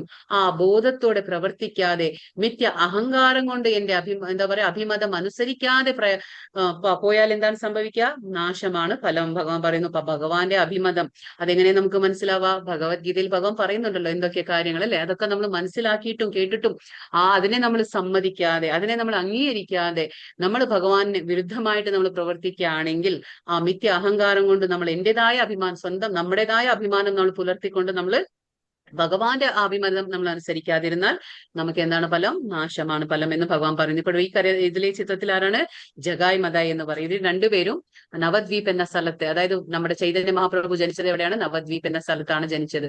അപ്പൊ അവിടെ ഉണ്ടായിരുന്ന 2 ബ്രാഹ്മണന്മാരായ സഹോദരന്മാരാണ് ഇവരൊക്കെ. രണ്ടുപേരും ബ്രാഹ്മണ കുലത്തിലാണ് ജനിച്ചത്. ജഗായ് മതായ് താഴെ കിടക്കുന്ന ആൾക്കാർ. അപ്പൊ ഭഗവാൻ ശ്രീകൃഷ്ണൻ ചൈതന്യ മഹാപ്രഭു ആയിട്ട് അവതരിക്കുമ്പോൾ ഭഗവാന്റെ സന്തത സഹചാരികൾ 5 പേര് വന്നു. ആരൊക്കെയാണത് നമുക്കറിയാം. നിത്യാനന്ദ പ്രഭു വന്നു, അദ്വൈത ആചാര്യൻ വന്നു, പിന്നെന്താണ് ശ്രീവാസ, ഗദാധര, ഇവരൊക്കെ വന്നു. അപ്പൊ അതിൽ നിത്യാനന്ദ, ഇതാരാണ്, നിത്യാനന്ദ പ്രഭു, ബലരാമൻ, അതായത് കൃഷ്ണ ബലരാമനാണ് കലിയുഗത്തില് ചൈതന്യ പ്രഭു പിന്നെ നിത്യാനന്ദ പ്രഭു ആയിട്ട് അവതരിച്ചത്. അപ്പോ ഈ എന്താണ്, ശ്രീകൃഷ്ണ ഭഗവാന്റെ ആജ്ഞ അനുസരിച്ച് എന്താണ്, ഈ നിത്യാനന്ദ പ്രഭു ഓരോ വീടും കയറി ഇറങ്ങി പറയും. ഇങ്ങനെ എന്താണ് പറയുന്നത്, ഹരിദാസ് ഠാക്കൂറിന്റെ കൂടെ കൂടിയിട്ട് രണ്ടുപേരും എന്താണ് പറയാ, കലിയുഗത്തിലെ ഹരിനാമ, ഭഗവാന്റെ അവതാരം അതാണല്ലോ. ഭഗവാൻ എന്തുകൊണ്ട് അവതരിച്ചു? കരുണ അവതാരമാണ്, രഹസ്യ അവതാരമാണ്. വന്നത് എന്താ ഉദ്ദേശം? കലിയുഗത്തിൽ എല്ലായിടത്തും ഹരിനാമ സങ്കീർത്തനം പ്രചരിപ്പിക്കാനായിരുന്നു നമ്മുടെ ചൈതന്യ മഹാപ്രഭു അവതരിച്ചത്. അപ്പൊ അതുകൊണ്ട് എന്താണ്, നിത്യാനന്ദ പ്രഭു ആ കാര്യം എല്ലായിടത്തും പറയാൻ വേണ്ടിയിട്ട് ഇങ്ങനെ നടന്നുകൊണ്ടിരിക്കുന്ന സമയത്ത് എന്താണ്, എല്ലാവരോടും പറയും. അപ്പൊ ഇങ്ങനെ ഈ സഹോദരന്മാരെ കാണാൻ, ഇവർ ബ്രാഹ്മണ കുലത്തിൽ ജനിച്ചിട്ട് പോലും അവർ വളരെ ദുഷ്കർമ്മങ്ങളാണ് ചെയ്തിരുന്നത്. അതായത് അവർ എപ്പോഴും മദ്യപാനം, പിന്നെന്താ അക്രമം, പിന്നെ മോഷ്ടിക്കുക, പിന്നെന്താണ് അവര് അങ്ങനെയുള്ള ചൂതുകളി, ഇങ്ങനെയുള്ള ഓരോ ഗുണങ്ങൾ അവരിൽ ഉണ്ടായിരുന്നു. അപ്പൊ ബ്രാഹ്മണരായിട്ട് പോലും.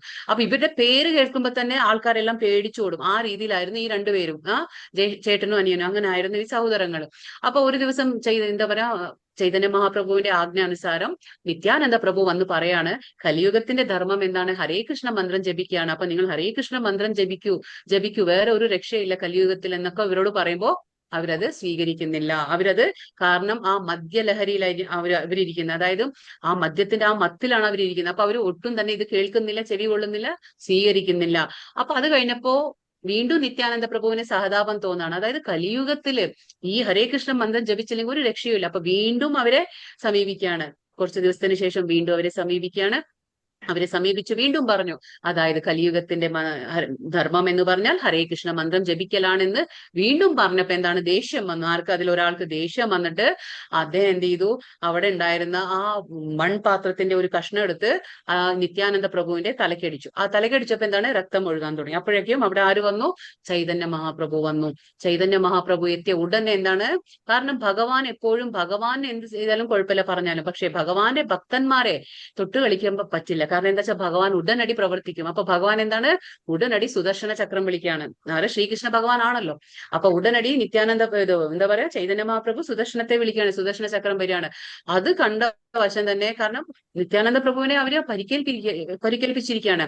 അവര് ആ കുടിച്ചിട്ടാണ്, അവർ ആ എന്താ പറയാ മദ്യത്തിന്റെ ലഹരിയിലാണ് അവര്. അപ്പൊ ഉടനടി ഈ ചക്രം കണ്ടപ്പോഴത്തേക്കും അവർക്ക് ബോധ്യപ്പെട്ടു, ഇത് സ്വയം ശ്രീകൃഷ്ണ ഭഗവാൻ തന്നെയാണെന്ന് അവർക്ക് ബോധ്യപ്പെട്ടു. അപ്പോഴേക്കും എന്താണ്, നിത്യാനന്ദ പ്രഭു ഭഗവാനെ തടയാണ്, ശ്രീകൃഷ്ണ ഭഗവാനെ, അതായത് ചൈതന്യ മഹാപ്രഭുവിനെ തടയാണ് ചെയ്യുന്നത്. അങ്ങ് ഒന്നും ചെയ്യരുത്, കാരണം അങ്ങയുടെ അവതാരം എന്താണ്, കരുണ അവതാരമാണ്. ഇത് പതിത ജീവാത്മാവാണ്. അവര് അത്രയും അധപതിച്ചിട്ടിരിക്കുന്ന ആൾക്കാരാണ്. അവരെ നമ്മൾ രക്ഷപ്പെടുത്തണം, അവർക്ക് നമ്മൾ കരുണ കൊടുക്കണം. ഭഗവാൻ തണുക്കൂ, ഒന്നും ചെയ്യരുതെന്ന് അത്രയും ചോദിച്ചു കഴിഞ്ഞപ്പോഴാണ് അവസാനം ചൈതന്യ പ്രഭു ശാന്തനാകുന്നത്. അവസാനം രണ്ടുപേർക്കും ബോധ്യപ്പെട്ടു ആരോടാണ് ചെയ്തത്, എന്താണ് ചെയ്തതെന്നെല്ലാം മനസ്സിലായി. അവരെന്താണ് അന്ന് അവർ ഉപേക്ഷിക്കുകയാണ് അവരുടെ ആ ജീവിതം, ആ ദുഷ്കർമ്മത്തോടു കൂടിയുള്ള ആ ജീവിതമൊക്കെ ഉപേക്ഷിച്ച് അവരെന്താണ് ഭഗവാന്റെ ഹരേ കൃഷ്ണ മന്ത്രം സ്വീകരിക്കുകയാണ്. അത് സ്വീകരിച്ചവര് എന്നും ഭഗവാന്റെ കൂടെ ആ ഒരു എന്താ പറയാ ആ സംഘത്തിൽ അവരുണ്ടായിരുന്നു. എപ്പോഴും ഹരേ കൃഷ്ണ മന്ത്രം ഉച്ചരിച്ചുകൊണ്ട് ഇടായിരുന്നു. അതാണ് ഭഗവാൻ പറയുന്നത്, എന്റെ അഭിമതം അനുസരിക്കാതെ, ഭഗവാൻ അതാ പറയുന്നത്, എന്റെ അഭിമതം അനുസരിക്കാതെ ആരെങ്കിലും പ്രവർത്തിച്ചാൽ എന്താ സംഭവിക്കുക, അവിടെ എന്താണ്, അവർക്ക് നാശമാണ് ഫലം എന്ന് ഭഗവാൻ അതാണ് പറഞ്ഞു കൊടുക്കുന്നത്. ഈശ്വര സർവഭൂതാനാം ഹൃദ്ദേശേർജുന തിഷ്ഠതി ഭ്രാമയൻ സർവഭൂതാനി യന്ത്രാരൂഢാനി മായയാ. ഇവിടെ എന്താ പറയുന്നത്,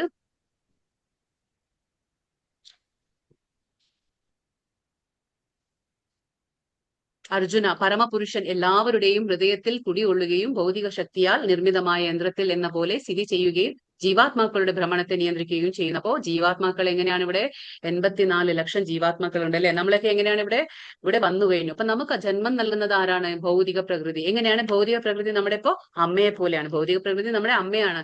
പക്ഷെ അച്ഛനാരാണ് ബീജം നൽകുന്നത്, അത് ശ്രീകൃഷ്ണ ഭഗവാനാണ്. പറഞ്ഞില്ലേ, ബീജപ്രദ പിത എന്ന് ഭഗവാൻ പറഞ്ഞു. അപ്പോ ഭഗവാൻ ബീജം നൽകുന്നു. അത് കാരണം ഭഗവാൻ ഉള്ളിലുണ്ട്, എല്ലാം പരമാത്മാവായിട്ട് അറിയാം. അപ്പൊ നമ്മൾ എന്തൊക്കെ കർമ്മം ചെയ്തു എന്നെല്ലാം ബോധ്യമുണ്ട്. അതനുസരിച്ച് ഭൗതിക പ്രകൃതിയോട് ഭഗവാൻ പറയും. അപ്പൊ അതനുസരിച്ച് ഭൗതിക പ്രകൃതി നമുക്കൊരു ശരീരങ്ങൾ തരുന്നതാണ്. അപ്പൊ നമ്മൾ കർമ്മങ്ങൾ അനുഭവിക്കേണ്ടേ, അതിന്റെ ആ പാപമായാലും പുണ്യമായാലും നമ്മൾ അനുഭവിക്കണം. അപ്പൊ ഇപ്പൊ അത് പശു ആയാലും നായയായാലും ആനയായാലും ഒരു ബ്രാഹ്മണനായാലും ആര് തന്നെ ആയാലും എന്താണ്, ഒരു ശരീരം എന്താണ്, ആത്മാവ് ഉള്ളിലിരുന്ന് സഞ്ചരിക്കുകയാണ്. ആത്മാവ് എന്താണ്, ഒരു യന്ത്രത്തിൽ എന്ന പോലെ, ഓരോ ശരീരങ്ങൾ എന്താണ്, ഓരോ യന്ത്രം എന്ന പോലെ. ഇപ്പൊ നമുക്കൊരു ക്ലോക്ക് ഓടണമെങ്കിൽ എന്താണ്, അതിൽ ബാറ്ററി ഉണ്ടായിരിക്കും അല്ലെ. നമ്മൾ ആ ബാറ്ററി ഊരിക്കഴിഞ്ഞാൽ ക്ലോക്ക് ഓടില്ല. അതുപോലെ തന്നെ നമ്മുടെ ഓരോ ശരീരം എങ്ങനെയാണ്, ഒരു യന്ത്രമാണ്. അതിന്റെ ഉള്ളിൽ എന്തുണ്ട്, ഒരു ജീവാത്മാവുണ്ട്, അതിന്റെ കൂടെ പരമാത്മാവുണ്ട്. അപ്പൊ പരമാത്മാവും ജീവാത്മാവും പോയി കഴിഞ്ഞാല് ആ ശരീരത്തിന് യാതൊരു വിലയുമില്ല. ആ ശരീരം ഒട്ടും തന്നെ പ്രവർത്തിക്കില്ല. അപ്പൊ അതുപോലെയാണ്. അപ്പൊ ഭഗവാൻ പറയുന്നു, ഞാൻ ഓരോ ശരീരത്തിലും ഇരുന്നു കൊണ്ട് യന്ത്രത്തിൽ ശരീരമാകുന്ന ആ യന്ത്രത്തിൽ ആരുണ്ട്? ഭഗവാനുണ്ട്. ഭൗതിക ശക്തിയാൽ നിർമ്മിതമായ യന്ത്രമാണിത്. ഭൗതിക ശക്തി നിർമ്മിച്ചിട്ടുള്ള ഓരോ യന്ത്രങ്ങളാണ് നമ്മളൊക്കെ. 84 ലക്ഷ ജീവജാലങ്ങളും ഓരോ യന്ത്രങ്ങളെ പോലെയാണ്. അപ്പൊ അതിന്റെ ഉള്ളിൽ സ്ഥിതി ചെയ്യുന്ന ജീവാത്മാക്കളുടെ ഭ്രമണത്തെ എന്ന് പറഞ്ഞാൽ അതിന്റെ മൂവ്മെന്റ്, അതിന്റെ സഞ്ചാരത്തെ നിയന്ത്രിക്കുന്നത് ആരാണ്? ശ്രീകൃഷ്ണ ഭഗവാനാണ്. ഉള്ളില് പരമാത്മാ രൂപത്തിലുണ്ട്. അതാണ് നിയന്ത്രിക്കുകയും ചെയ്യുന്നു. അതാണ് ഭഗവാൻ പറയുന്നത്. അപ്പൊ നമുക്ക് ഇതിൽ നിന്ന് മനസ്സിലാകും ഭഗവാൻ എവിടെയുണ്ട്? ഭഗവാൻ പറയുന്നു, ഹൃദയത്തിൽ കുടികൊള്ളുന്നു. എല്ലാവരുടെയും ഹൃദയത്തിൽ ഭഗവാൻ ഹൃദയത്തിലാണ് കുടികൊള്ളുന്നതെന്ന് നമുക്ക് ഈ ശ്ലോകത്തിൽ നിന്ന് മനസ്സിലാക്കാൻ പറ്റും. തമേവ ശരണം ഗച്ഛ സർവഭാവേന ഭാരത തത് പ്രസാദാത് പരാം ശാന്തി സ്ഥാനം പ്രാപ്സ്യസി ശാശ്വതം. ഹേ ഭാരത, ആ പരമപുരുഷന് ആത്മസമർപ്പണം ചെയ്യൂ. അവിടുത്തെ പ്രസാദം കൊണ്ട് നീ പരമമായ ശാന്തി നേടും, ശാശ്വതമായ പരമപദം പ്രാപിക്കും. ഇവിടെ എന്താ പറയുന്നത്? ശാശ്വതമായ പരമപദം പ്രാപിക്കണമെങ്കിൽ, നമുക്ക് ആ ശാന്തി ലഭിക്കണമെങ്കിൽ നമ്മൾ ആത്മസമർപ്പണം ചെയ്യണം. ആത്മസമർപ്പണം എന്ന് പറഞ്ഞാൽ എന്താണ്? കായ, വാച, മനസ്സ്. ആത്മസമർപ്പണം എന്ന് പറയുമ്പോൾ വരും, നമ്മൾ വാക്കുകൊണ്ട് പറയല്ല, നമ്മുടെ ശരീരം കൊണ്ടും മനസ്സുകൊണ്ടും നമ്മുടെ എല്ലാ ബുദ്ധി കൊണ്ടും നമ്മൾ ഭഗവാനിലെ സമർപ്പിക്കണം. അതാണ് പറയുന്നത്. അപ്പൊ ഇവിടെ ഈ ചിത്രത്തിൽ എന്താ കാണുന്നത്? ഇത് ജഗന്നാഥ് പുരിയിലെ അവിടുത്തെ ദൈവമാണ്, ആരാധന ദൈവമാണ്. ജഗന്നാഥ് പുരിയിലെ ജഗന്നാഥ് എന്ന് പറയും. അപ്പൊ ജഗന്നാഥിന്റെ കൂടെ വേറെ രണ്ടുപേരുണ്ട്. അതായത് ബലരാമനും ഉണ്ട്, അനിയത്തിയായ സുഭദ്രയും ഉണ്ട്. മൂന്ന് പേരാണ് അവിടെ നമ്മുടെ ഒറീസയിലെ ജഗന്നാഥ് പുരി എന്ന ക്ഷേത്രത്തിലെ രൂപമാണിത്. അതായത് നമ്മൾ പറഞ്ഞില്ലേ, ഭഗവാൻ അർച്ചാവിഗ്രഹമായിട്ട് ഏത് രൂപത്തിലും വരും. അപ്പൊ ഇത് ദാരു ബ്രഹ്മ എന്ന് പറയും. ദാരു ബ്രഹ്മ എന്ന് പറയുന്ന ഒരു മരത്തിലാണ്. ആ ഭഗവാന്റെ ഒരു രൂപം എങ്ങനെയാണ്? ദാരു ബ്രഹ്മ എന്ന മരത്തിലാണ്. ദിവ്യമായിട്ടുള്ള ഒരു മരമാണ്. ആ മരത്തിൽ നിന്ന് നിർമ്മിച്ചിട്ടുള്ളതാണ് ഈ വിഗ്രഹ രൂപം. അപ്പൊ ഇതാണ് ഇപ്പോൾ നമ്മുടെ ജഗന്നാഥ് പുരിയിലെ ക്ഷേത്രത്തിൽ ഇങ്ങനെയാണ് ഭഗവാൻ. അപ്പൊ നമുക്ക് ആലോചിക്കാല്ലേ, എന്തുകൊണ്ട് ഭഗവാന്റെ കണ്ണുകളൊക്കെ എങ്ങനെയാന്ന് വെച്ചാല് ഒരു കഥ. അതായത് ഭഗവാന്റെ വിടർന്ന കണ്ണുകളാണ്, വിശാലമായി വികസിച്ച കണ്ണുകളാണ് ഭഗവാന്. കാരണം എന്താണെന്ന് വെച്ചാല് ഭഗവാൻ ദ്വാരകാധീശനായിട്ട് കഴിയുമ്പോൾ ഭഗവാനും പിന്നെ ഭഗവാന്റെ അനിയത്തിയായ സുഭദ്ര ഉണ്ട്, അവിടെ ബലരാമനുണ്ട്, എല്ലാവരും ഉണ്ട്. അപ്പൊ അവിടെ രുക്മിണി ഉണ്ട് അല്ലെ, ഭഗവാന്റെ പത്നിയായ രുക്മിണിയുടെ മറ്റു പത്നികളും ഒരുപാടുണ്ട്, പത്നിമാരൊക്കെ ഒരുപാടുണ്ട് അവിടെ. അപ്പൊ അവർക്കൊക്കെ ഒരു ആഗ്രഹം തോന്നാണ് ഭഗവാന്റെ വൃന്ദാവന ലീലയെ കുറിച്ച് ഒന്ന് അറിയണമെന്ന്. അപ്പൊ അങ്ങനെ ആഗ്രഹം തോന്നുമ്പോ എന്താണ്, രോഹിണിയോട് ചോദിക്കുകയാണ്, രോഹിണി മാതയോട് ചോദിക്കുകയാണ്, എന്താണ് ഭഗവാന്റെ ലീലകളൊക്കെ എന്ന്. കാരണം ഇവിടെ ദ്വാരകാധീശനായിട്ടാണല്ലോ ഇരിക്കുന്നത്, രാജാവായിട്ടാണ് ഇരിക്കുന്ന ആര്? ശ്രീകൃഷ്ണ ഭഗവാൻ. അപ്പോ ഇങ്ങനെ ചോദിച്ച സമയത്ത് രോഹിണി മാത ഇങ്ങനെ പറഞ്ഞു കൊടുക്കാണ്, വൃന്ദാവനത്തിലെ ഓരോ ബാല്യലീലകളും ഭഗവാന്റെ രഹസ്യ ലീലകളും ഗോപികമാരായിട്ടുള്ളതും പ്രത്യേകിച്ചും രാധാറാണിയോടൊപ്പമുള്ള ആ ലീലകളൊക്കെ വർണ്ണിക്കാൻ ആര്? നമ്മുടെ ദേവി, അതായത് രോഹിണി മാത വർണ്ണിക്കുകയാണ്. അപ്പൊ ഇതൊക്കെ കേട്ടുകൊണ്ടിരിക്കുമ്പോ രോഹിണി മാത പറയാണ്, ഇത് കൃഷ്ണനും ബലരാമനും കേൾക്കണ്ട. അപ്പൊ വാതിൽക്കൽ ആരാണ് കാവലിനിരിക്കുന്നത്? മറ്റേ നമ്മുടെ അനിയത്തിയായ സുഭദ്ര. അപ്പൊ അനിയത്തി സുഭദ്ര പറഞ്ഞു, ഞാൻ കാവൽ നിൽക്കാം വാതിലിന്റെ അവിടെ. അപ്പൊ കൃഷ്ണനും ബലരാമനും വരുമ്പോൾ നമുക്ക് മനസ്സിലാവുമെന്നും പറഞ്ഞു അവിടെ നിന്നു. പക്ഷെ ഈ വർണ്ണിച്ച് ഇങ്ങനെ ബാല്യലീലകളും രഹസ്യ ലീലകളും ഗോപികമാരായിട്ടുള്ളതും രാധാറാണിയായിട്ടുള്ളതും ലീലകളൊക്കെ വർണ്ണിച്ചുകൊണ്ടിരിക്കുമ്പോ എന്താണ്, ആ മതി മറന്നു ആര്? സുഭദ്ര. അപ്പോ കൃഷ്ണനും ബലരാമനും അവിടെ എത്തിയത് കണ്ടില്ല. അപ്പൊ കൃഷ്ണനും ബലരാമനും അവിടെ എത്തി ഇതൊക്കെ കേൾക്കാണ്. ഭഗവാന്റെ വൃന്ദാവനം എന്ന് പറയുമ്പോൾ ഒരുപാട് ഇഷ്ടമാണ്. ഒരു നിമിഷം പോലും വൃന്ദാവനത്തെ കാര്യം മറന്നു ഭഗവാൻ ജീവിക്കില്ല. അത്രയ്ക്കും ഇഷ്ടമാണ് വൃന്ദാവനം എന്ന് പറയുമ്പോൾ ഭഗവാന്. അപ്പൊ അങ്ങനെ വൃന്ദാവന്റെ കാര്യങ്ങളൊക്കെ പ്രത്യേകിച്ചും രാധാറാണിയുടെ കാര്യങ്ങളൊക്കെ കേട്ടപ്പോ എന്താണ്, ഭഗവാന്റെ കണ്ണിങ്ങനെ വലുതായി, അത് വിശാലമായി വികസിച്ചു ഭഗവാന്റെ കണ്ണുകളൊക്കെ. അതേപോലെ തന്നെ ബലരാമനും സംഭവിച്ചു, അതേപോലെ സുഭദ്രയ്ക്കും സംഭവിച്ചു. എന്നിട്ടാണ് ഭഗവാന്റെ കൈകളും കാലുകളൊക്കെ എന്താണ്, കാലും കൈയും ഒക്കെ ഉൾവലിഞ്ഞ പോലെ, ചുരുങ്ങിപ്പോയി. ശരീരം ഈ രീതിയിലാണ് കാണുന്നത്. അങ്ങനെ കാണുന്ന സമയത്ത് എന്താണ്, അവിടെ നാരദ മഹർഷി വരികയാണ്. അപ്പൊ നാരദ മഹർഷി ഇത് കണ്ടപ്പോ പറയാണ്, ഇത്രയും അത്യത്ഭുതമായ ഈ ഒരു രൂപം കലിയുഗത്തിലെ ജനങ്ങൾക്ക് കാണാൻ അവസരം വരട്ടെ. കലിയുഗത്തിലെ ജനങ്ങൾ ഈ രൂപത്തെ കാണട്ടെ, അവർക്കൊരു ഭഗവാനെ സേവിക്കാൻ ഒരു അവസരം കിട്ടട്ടെ എന്ന് പറഞ്ഞപ്പോ, അങ്ങനെ ഒരു പ്രാർത്ഥിച്ചപ്പോ ഭഗവാൻ സമ്മതിച്ചു കൊടുക്കാണ്. അങ്ങനെയാണ് കലിയുഗത്തിൽ നമുക്ക് ഭഗവാൻ ശ്രീകൃഷ്ണൻ ഈ രൂപത്തിലാണ് നമ്മുടെ ജഗന്നാഥ് പുരി ക്ഷേത്രത്തിൽ, അതായത് ഒറീസയിൽ ഈ രൂപത്തിലാണ് നമുക്ക് അവിടെ കാണാൻ കഴിയുന്നത്.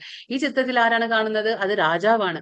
ഒറീസയിൽ, അതായത് ജഗന്നാഥ് പുരി ഒറീസയിലെ രാജാവാണ്, പ്രതാപരുദ്ര രാജാവാണ്. ഒരു രാജാവായിട്ട് പോലും അവിടെ എല്ലാ വർഷവും എന്താണ് രഥോത്സവം നടക്കും. ജഗന്നാഥ് പുരിയില് എല്ലാ വർഷവും രഥോത്സവം നടക്കും. അപ്പൊ രഥോത്സവം നടക്കുമ്പോ ആ രഥം വരുന്ന വഴി മുഴുവനും ആരാ അടിക്കുന്നത്? സ്വയം രാജാവ് തന്നെയാണ് അടിച്ചു വൃത്തിയാക്കുന്നത്. കാരണം എന്താന്ന് വെച്ചാല് രാജാവ് ഒരു മാതൃകയാവാണ്, കാണിച്ചു കൊടുക്കാണ്. യദ്യദാചരതി ശ്രേഷ്ഠ നമ്മൾ പറയാറില്ലേ, ആ മാതൃകങ്ങളായിട്ട് ഇരിക്കണം അല്ലെ. നമുക്ക് ആ രാജാവ് എങ്ങനെയാണോ അതുപോലെ ആയിരിക്കും പ്രജകൾ അല്ലെ.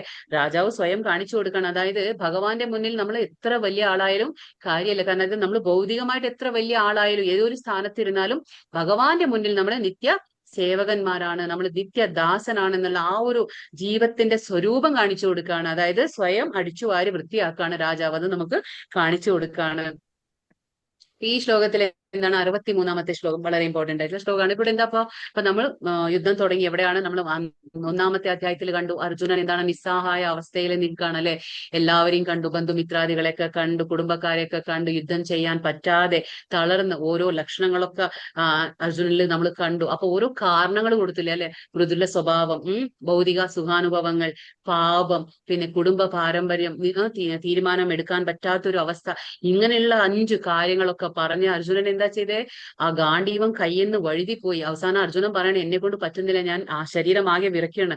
എന്നിട്ട് പറയാണ് എനിക്കൊന്നും പറ്റുന്നില്ല, എനിക്ക് എന്താ ചെയ്യേണ്ടതെന്ന് അറിയുന്നില്ല. അങ്ങനെ ഇരുന്ന അർജുനൻ അല്ലെ, വില്ലും ശരങ്ങളൊക്കെ താഴെ വെച്ച് രഥത്തിൽ ഒരു ഇരിപ്പായി അല്ലെ അർജുനൻ.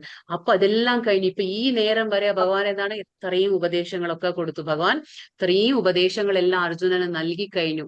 ഇനിയിപ്പൊ അർജുനനോട് ഒരു ചോദ്യം ചോദിക്കുകയാണ് ഭഗവാൻ കാര്യം പറയാണ്. അതായത് ഇത്രയും പറഞ്ഞ ശേഷം ഭഗവാൻ പറയാണ്, ഇതി ജ്ഞാനമാഖ്യാതം ഗുഹ്യാദ്ഗുഹ്യതമ മയാ വിമൃശൈതദശേഷേണ യഥേച്ഛസി തഥാ കുരു. ഇപ്രകാരം അതിരഹസ്യമായ ജ്ഞാനമാണ് ഞാൻ നിനക്ക് വിവരിച്ചു തന്നത്. ഇനി സമഗ്രമായി ആലോചിച്ച ശേഷം ഇതമെന്ത് തോന്നുന്നു അത് ചെയ്യുക. അപ്പൊ ഇവിടെ എന്താ നമുക്ക് മനസ്സിലാക്കേണ്ടത്, ഭഗവാൻ ഇവിടെ ഇത്രയൊക്കെ പറഞ്ഞു. ഇതെല്ലാം ചെയ്ത് കഴിഞ്ഞിട്ട് ഇപ്പൊ അർജുനൻ എന്താ ഇതെല്ലാം പറഞ്ഞു കൊടുത്തു, ഒരുപാട് ഉപദേശം കൊടുത്തു അല്ലെ, ജ്ഞാനം കൊടുത്തു, എല്ലാം കൊടുത്തു കഴിഞ്ഞപ്പോ അർജുനനോട് പറയാണ്, ഞാൻ വളരെ അതിരഹസ്യമായ കാര്യങ്ങളാണ് ഞാൻ നിനക്ക് ഇത്രയും നേരം ഞാൻ എല്ലാം പറഞ്ഞു തന്നത്, വിവരിച്ചു തന്നു. ഇനി സമഗ്രമായി ആലോചിക്കുക. ഞാൻ ഭഗവാനാണെന്നോ ഞാൻ വിശ്വരൂപം കാണിച്ചു എന്നോ അതെല്ലാം നീ ചിന്തിക്കേണ്ട, ഞാൻ പറയുന്നു എന്നും വിചാരിക്കേണ്ട, ഇനി ഒന്നും വേണ്ട. പക്ഷെ നീ സമഗ്രമായിരുന്ന് ആലോചിക്കുക. നീ നിന്റെ ഇഷ്ടത്തിന് സമഗ്രമായിരുന്ന് ആലോചിച്ചതിന് ശേഷം ഒരു തീരുമാനം എടുക്കും. നിനക്ക് എന്താണോ ഹിതം എന്ന് തോന്നുന്നത് ആ തീരുമാനം എടുക്കും. അപ്പൊ എന്താണ് ഇവിടെ നമുക്ക് മനസ്സിലാക്കേണ്ടത്, അതായത് ഭഗവാൻ പോലും നമ്മൾ ഈ ജീവാത്മാക്കൾക്കൊരു അല്പ സ്വാതന്ത്ര്യം തന്നിട്ടുണ്ട്. അതിലൊരിക്കലും ഭഗവാൻ ഇടകേറുന്നില്ല, അതായത് ഇടപെടുന്നില്ല എന്നുള്ളത് നമുക്ക് മനസ്സിലാക്കാൻ പറ്റും. അതായത് ഭഗവാൻ ആ സ്വാതന്ത്ര്യത്തിൽ ഇടപെടുന്നില്ല. നിനക്ക് തന്ന സ്വാതന്ത്ര്യം ഉണ്ട്, അല്പ സ്വാതന്ത്ര്യം ഉണ്ട്, അത് ഉപയോഗിച്ചോ നീ. നിനക്ക് എന്ത് ചെയ്യണോ, നിനക്ക് എന്ത് ഹിതം തോന്നുന്നു അത് നീ ചെയ്താൽ മതി. സമഗ്രമായി ആലോചിച്ചതിന് ശേഷം നീ ഒരു തീരുമാനം എടുക്കുക. അപ്പൊ ഇതാണ് നമ്മുടെ ആ എന്താ പറയാ സനാതന ധർമ്മത്തിന്റെ മനോഹാരിത. ഭഗവാനാണെന്ന് പറഞ്ഞ് അടിച്ചമർത്തി ഏൽപ്പിക്കുന്നില്ല ഒന്നും, നമ്മുടെ സ്വാതന്ത്ര്യത്തിന് തരുന്നുണ്ട്. പക്ഷെ നമ്മൾ ആ സ്വാതന്ത്ര്യം ദുരുപയോഗം ചെയ്യാൻ പാടില്ല എന്നത് മാത്രം. ഭഗവാൻ അത്രയും സ്വാതന്ത്ര്യം തരുന്ന ഒരു മനോഹരമായിട്ടുള്ള ശ്ലോകമാണിത്. ഈ ശ്ലോകം ഇമ്പോർട്ടന്റ് ആയിട്ടുള്ള ശ്ലോകം. നമുക്കറിയാം 9ാം അധ്യായത്തില് 34ാമത്തെ ശ്ലോകം ഞാൻ അന്നും പറഞ്ഞിരുന്നു. ഈ ശ്ലോകം വീണ്ടും റിപ്പീറ്റ് ആവുന്നു. അതാണ് ഈ ശ്ലോകം റിപ്പീറ്റ് ആവുന്നതാണ്, 2 പ്രാവശ്യം വരുന്നുണ്ട് ഈ ശ്ലോകം. അപ്പൊ നമുക്ക് മനസ്സിലാക്കാം അത് എത്രത്തോളം പ്രാധാന്യമുള്ളതാണെന്ന്. ഇത് 9:34 വന്നു, ഇപ്പൊ 18:65 വരുന്നുണ്ട്. മന്മനാഭവ മദ്ഭക്തോ മധ്യാജീമാം നമസ്കുരു മാമേ വൈശ്യസി സത്യം തേ പ്രതിജാനേ പ്രിയോസിമേ. എപ്പോഴും 4 കാര്യങ്ങൾ ഭഗവാൻ പറയുന്നുണ്ടല്ലോ. എപ്പോഴും എന്നെ ഓർക്കുക, എന്റെ ഭക്തനാവുക, എന്നെ ആരാധിക്കുക, എന്നെ പ്രണമിക്കുകയും ചെയ്യുക. ഇങ്ങനെ ചെയ്തു വന്നാൽ നിശ്ചയമായും നിനക്ക് എന്നെ പ്രാപിക്കാൻ കഴിയും. ഞാൻ തീർത്തു പറയുന്നു, എന്തെന്നാൽ നീ എനിക്ക് പ്രിയപ്പെട്ടവനാണ്. അപ്പൊ ഭഗവാൻ പറയുന്നു, ഇതൊക്കെ എന്തുകൊണ്ടാണ് അർജുനനോട് ഇതൊക്കെ പറയുന്നത്? ഭഗവാൻ അർജുനൻ അത്രയും പ്രിയപ്പെട്ട ശിഷ്യനായിരുന്നു, ആ മിത്രനാണ് അല്ലെ, ഭക്തനാണ്. അപ്പൊ ഭഗവാൻ പറയുന്ന 4 കാര്യങ്ങൾ അപ്പൊ റിപ്പീറ്റ് ചെയ്യാണ്. ഭഗവാൻ അത്രയും പ്രാധാന്യമുണ്ട് അല്ലെ. ഒന്ന്, ഭഗവാനെ എപ്പോഴും ഓർക്കാൻ. 2ാമത്തേത് ഭഗവാന്റെ ഭക്തനാവാൻ. 3ാമത്തേത് ഭഗവാനെ എപ്പോഴും ആരാധിക്കാൻ. 4ാമത്തേത് ഭഗവാനെ എപ്പോഴും പ്രണമിക്കാൻ ഭഗവാൻ പറയുന്നുണ്ട്. ഈ ശ്ലോകങ്ങളാണ് നമുക്ക് മനസ്സിലാകുന്നത് ഇതില്. ഇത് ഇമ്പോർട്ടന്റ് ആയിട്ടുള്ള ശ്ലോകമാണ്. ഇതെന്താണ്? സർവധർമാൻ പരിത്യ. ഇത് വളരെ ഇമ്പോർട്ടന്റ് ആയിട്ടുള്ള ശ്ലോകമാണ്. 18ാം അധ്യായത്തില് സർവധർമാൻ പരിത്യജ്യ മാമേകം ശരണം വ്രജ അഹം ത്വാം സർവ പാപേഭ്യോ മോക്ഷയിഷ്യാമി മാ ശുചഃ. സർവധർമ്മങ്ങളെയും ത്യജിച്ച് എന്നിൽ ശരണം തേടുക, ഞാൻ നിന്നെ സകല പാപ പ്രതികരണങ്ങളിൽ നിന്ന് മോചിപ്പിക്കാം, ഭയപ്പെടേണ്ട. വളരെ ഇമ്പോർട്ടന്റ് ആയ ശ്ലോകമാണ്. എന്താണ് പറയുന്നത്? അപ്പൊ നമുക്ക് ചിന്തിക്കാല്ലേ, ഭഗവാൻ എന്താണ് ഇപ്പോ സർവധർമ്മങ്ങളെയും ത്യജിക്കാൻ പറയുന്നത്? അതായത് ഭഗവാൻ ഇപ്പൊ ഇത്രയും ഉപദേശങ്ങൾ കൊടുത്തു അല്ലെ അർജുനനെ. എന്തൊക്കെയാണ്? പരമാത്മാജ്ഞാനം കൊടുത്തു, പരബ്രഹ്മജ്ഞാനം കൊടുത്തു, ധ്യാനത്തെ കുറിച്ച് പറഞ്ഞു, മനോ നിയന്ത്രണം കുറിച്ച് പറഞ്ഞു, ഇന്ദ്രിയ നിയന്ത്രണത്തെ കുറിച്ച് പറഞ്ഞു, ഇങ്ങനെ വർണ്ണാശ്രമ പദ്ധതിയെ കുറിച്ച് പറഞ്ഞു, ഒരുപാട് ജ്ഞാനം കൊടുത്തു. എല്ലാ ജ്ഞാനവും കൊടുത്തു ഭഗവാൻ ഒരുപാട് ഉപദേശിച്ചു. അപ്പൊ ഭഗവാൻ പറയണേ, ഇപ്പൊ തൽക്കാലത്ത് ഇപ്പൊ ഭഗവാൻ പറയണേ, ആ ഗീതോപദേശം സംഗ്രഹിച്ചുകൊണ്ട് ഭഗവാൻ പറയണേ, ആ ഉപദേശങ്ങളെല്ലാം ഇപ്പൊ മാറ്റിവെച്ച് ആ പ്രക്രിയകളെല്ലാം ഉപേക്ഷിക്കേ. ഇപ്പൊ എന്താ ചെയ്യേണ്ടത് ഭഗവാൻ പറയുന്നത്? ഒരൊറ്റ കാര്യം ചെയ്താൽ മതി. എന്താണത്? എന്നിൽ ശരണം പ്രാപിക്കൂ. മാമേകം ശരണം വ്രജ, മാം ഏകം, എന്നിൽ മാത്രം ശരണം പ്രാപിക്കൂ. എന്താ? എല്ലാം മാറ്റിവെക്കും. ഇപ്പൊ ഞാൻ നിനക്ക് ഇത്രയും ജ്ഞാനം തന്നു, അതൊക്കെ ഒന്ന് മാറ്റിവെക്കേ, എന്നിൽ ശരണം പ്രാപിക്കൂ. എന്തുകൊണ്ടാണ്? ഞാൻ നിന്നെ സകല പാപ പ്രതികരണങ്ങളിൽ നിന്നും മോചിപ്പിക്കാം. നീ പേടിക്കേണ്ട. നീ യുദ്ധം ചെയ്യുമ്പോ എന്നെ ശരണം പ്രാപിച്ച് യുദ്ധം ചെയ്തു കഴിഞ്ഞാൽ എല്ലാ പാപ പ്രതികരണത്തിൽ നിന്നും നിന്നെ ഞാൻ മോചിപ്പിക്കാം, ഭയപ്പെടേണ്ട. ഇങ്ങനെ ഒരു ധൈര്യം ആരാ തരാ? അല്ലെ? നമ്മുടെ അച്ഛനമ്മമാർ തരില്ലേ നമുക്ക്, അല്ലെ? നീ ഭയപ്പെടേണ്ട, ഞാൻ ഉണ്ട് കൂടെയെന്ന്. അതേപോലെ ഭഗവാൻ പറയുന്നു, അർജുന പേടിക്കേണ്ട, ഭയപ്പെടേണ്ട, എല്ലാ പാപപ്രവർത്തികളിൽ നിന്നും ഞാൻ നിനക്ക് മോചനം തരാം. പക്ഷെ നീ എന്ത് ചെയ്യണം? ഒരൊറ്റ കാര്യം, ശരണം പ്രാപിക്കൂ. ശരണം എന്ന് പറഞ്ഞാൽ അത്ര എളുപ്പമാണോ? 6 കാര്യങ്ങളുണ്ട്. ശരണാഗതി എന്ന് പറയുമ്പോ എന്താണ്? 6 കാര്യങ്ങളുണ്ട്. അതായത് ആനുകൂല്യസ്യ സങ്കല്പ, ഭഗവാന് എന്താണോ ഭഗവാന്റെ ഭക്തിക്ക് എന്താണോ ആനുകൂലിക്കുന്നത് അത് നമ്മൾ സ്വീകരിക്കണം. പ്രതികൂലസ്യ വർജനം എന്ന് പറഞ്ഞാൽ ഭഗവാന്റെ ഭക്തിക്ക് എന്താണോ അത് ആനുകൂല്യമല്ലാത്തത് അതെല്ലാം നമ്മൾ ഉപേക്ഷിക്കണം. പിന്നെ രക്ഷിഷ്യതി ഇതി വിശ്വാസം, ഭഗവാൻ എന്നെ രക്ഷിക്കും എന്നുള്ള ആ ദൃഢമായ വിശ്വാസം.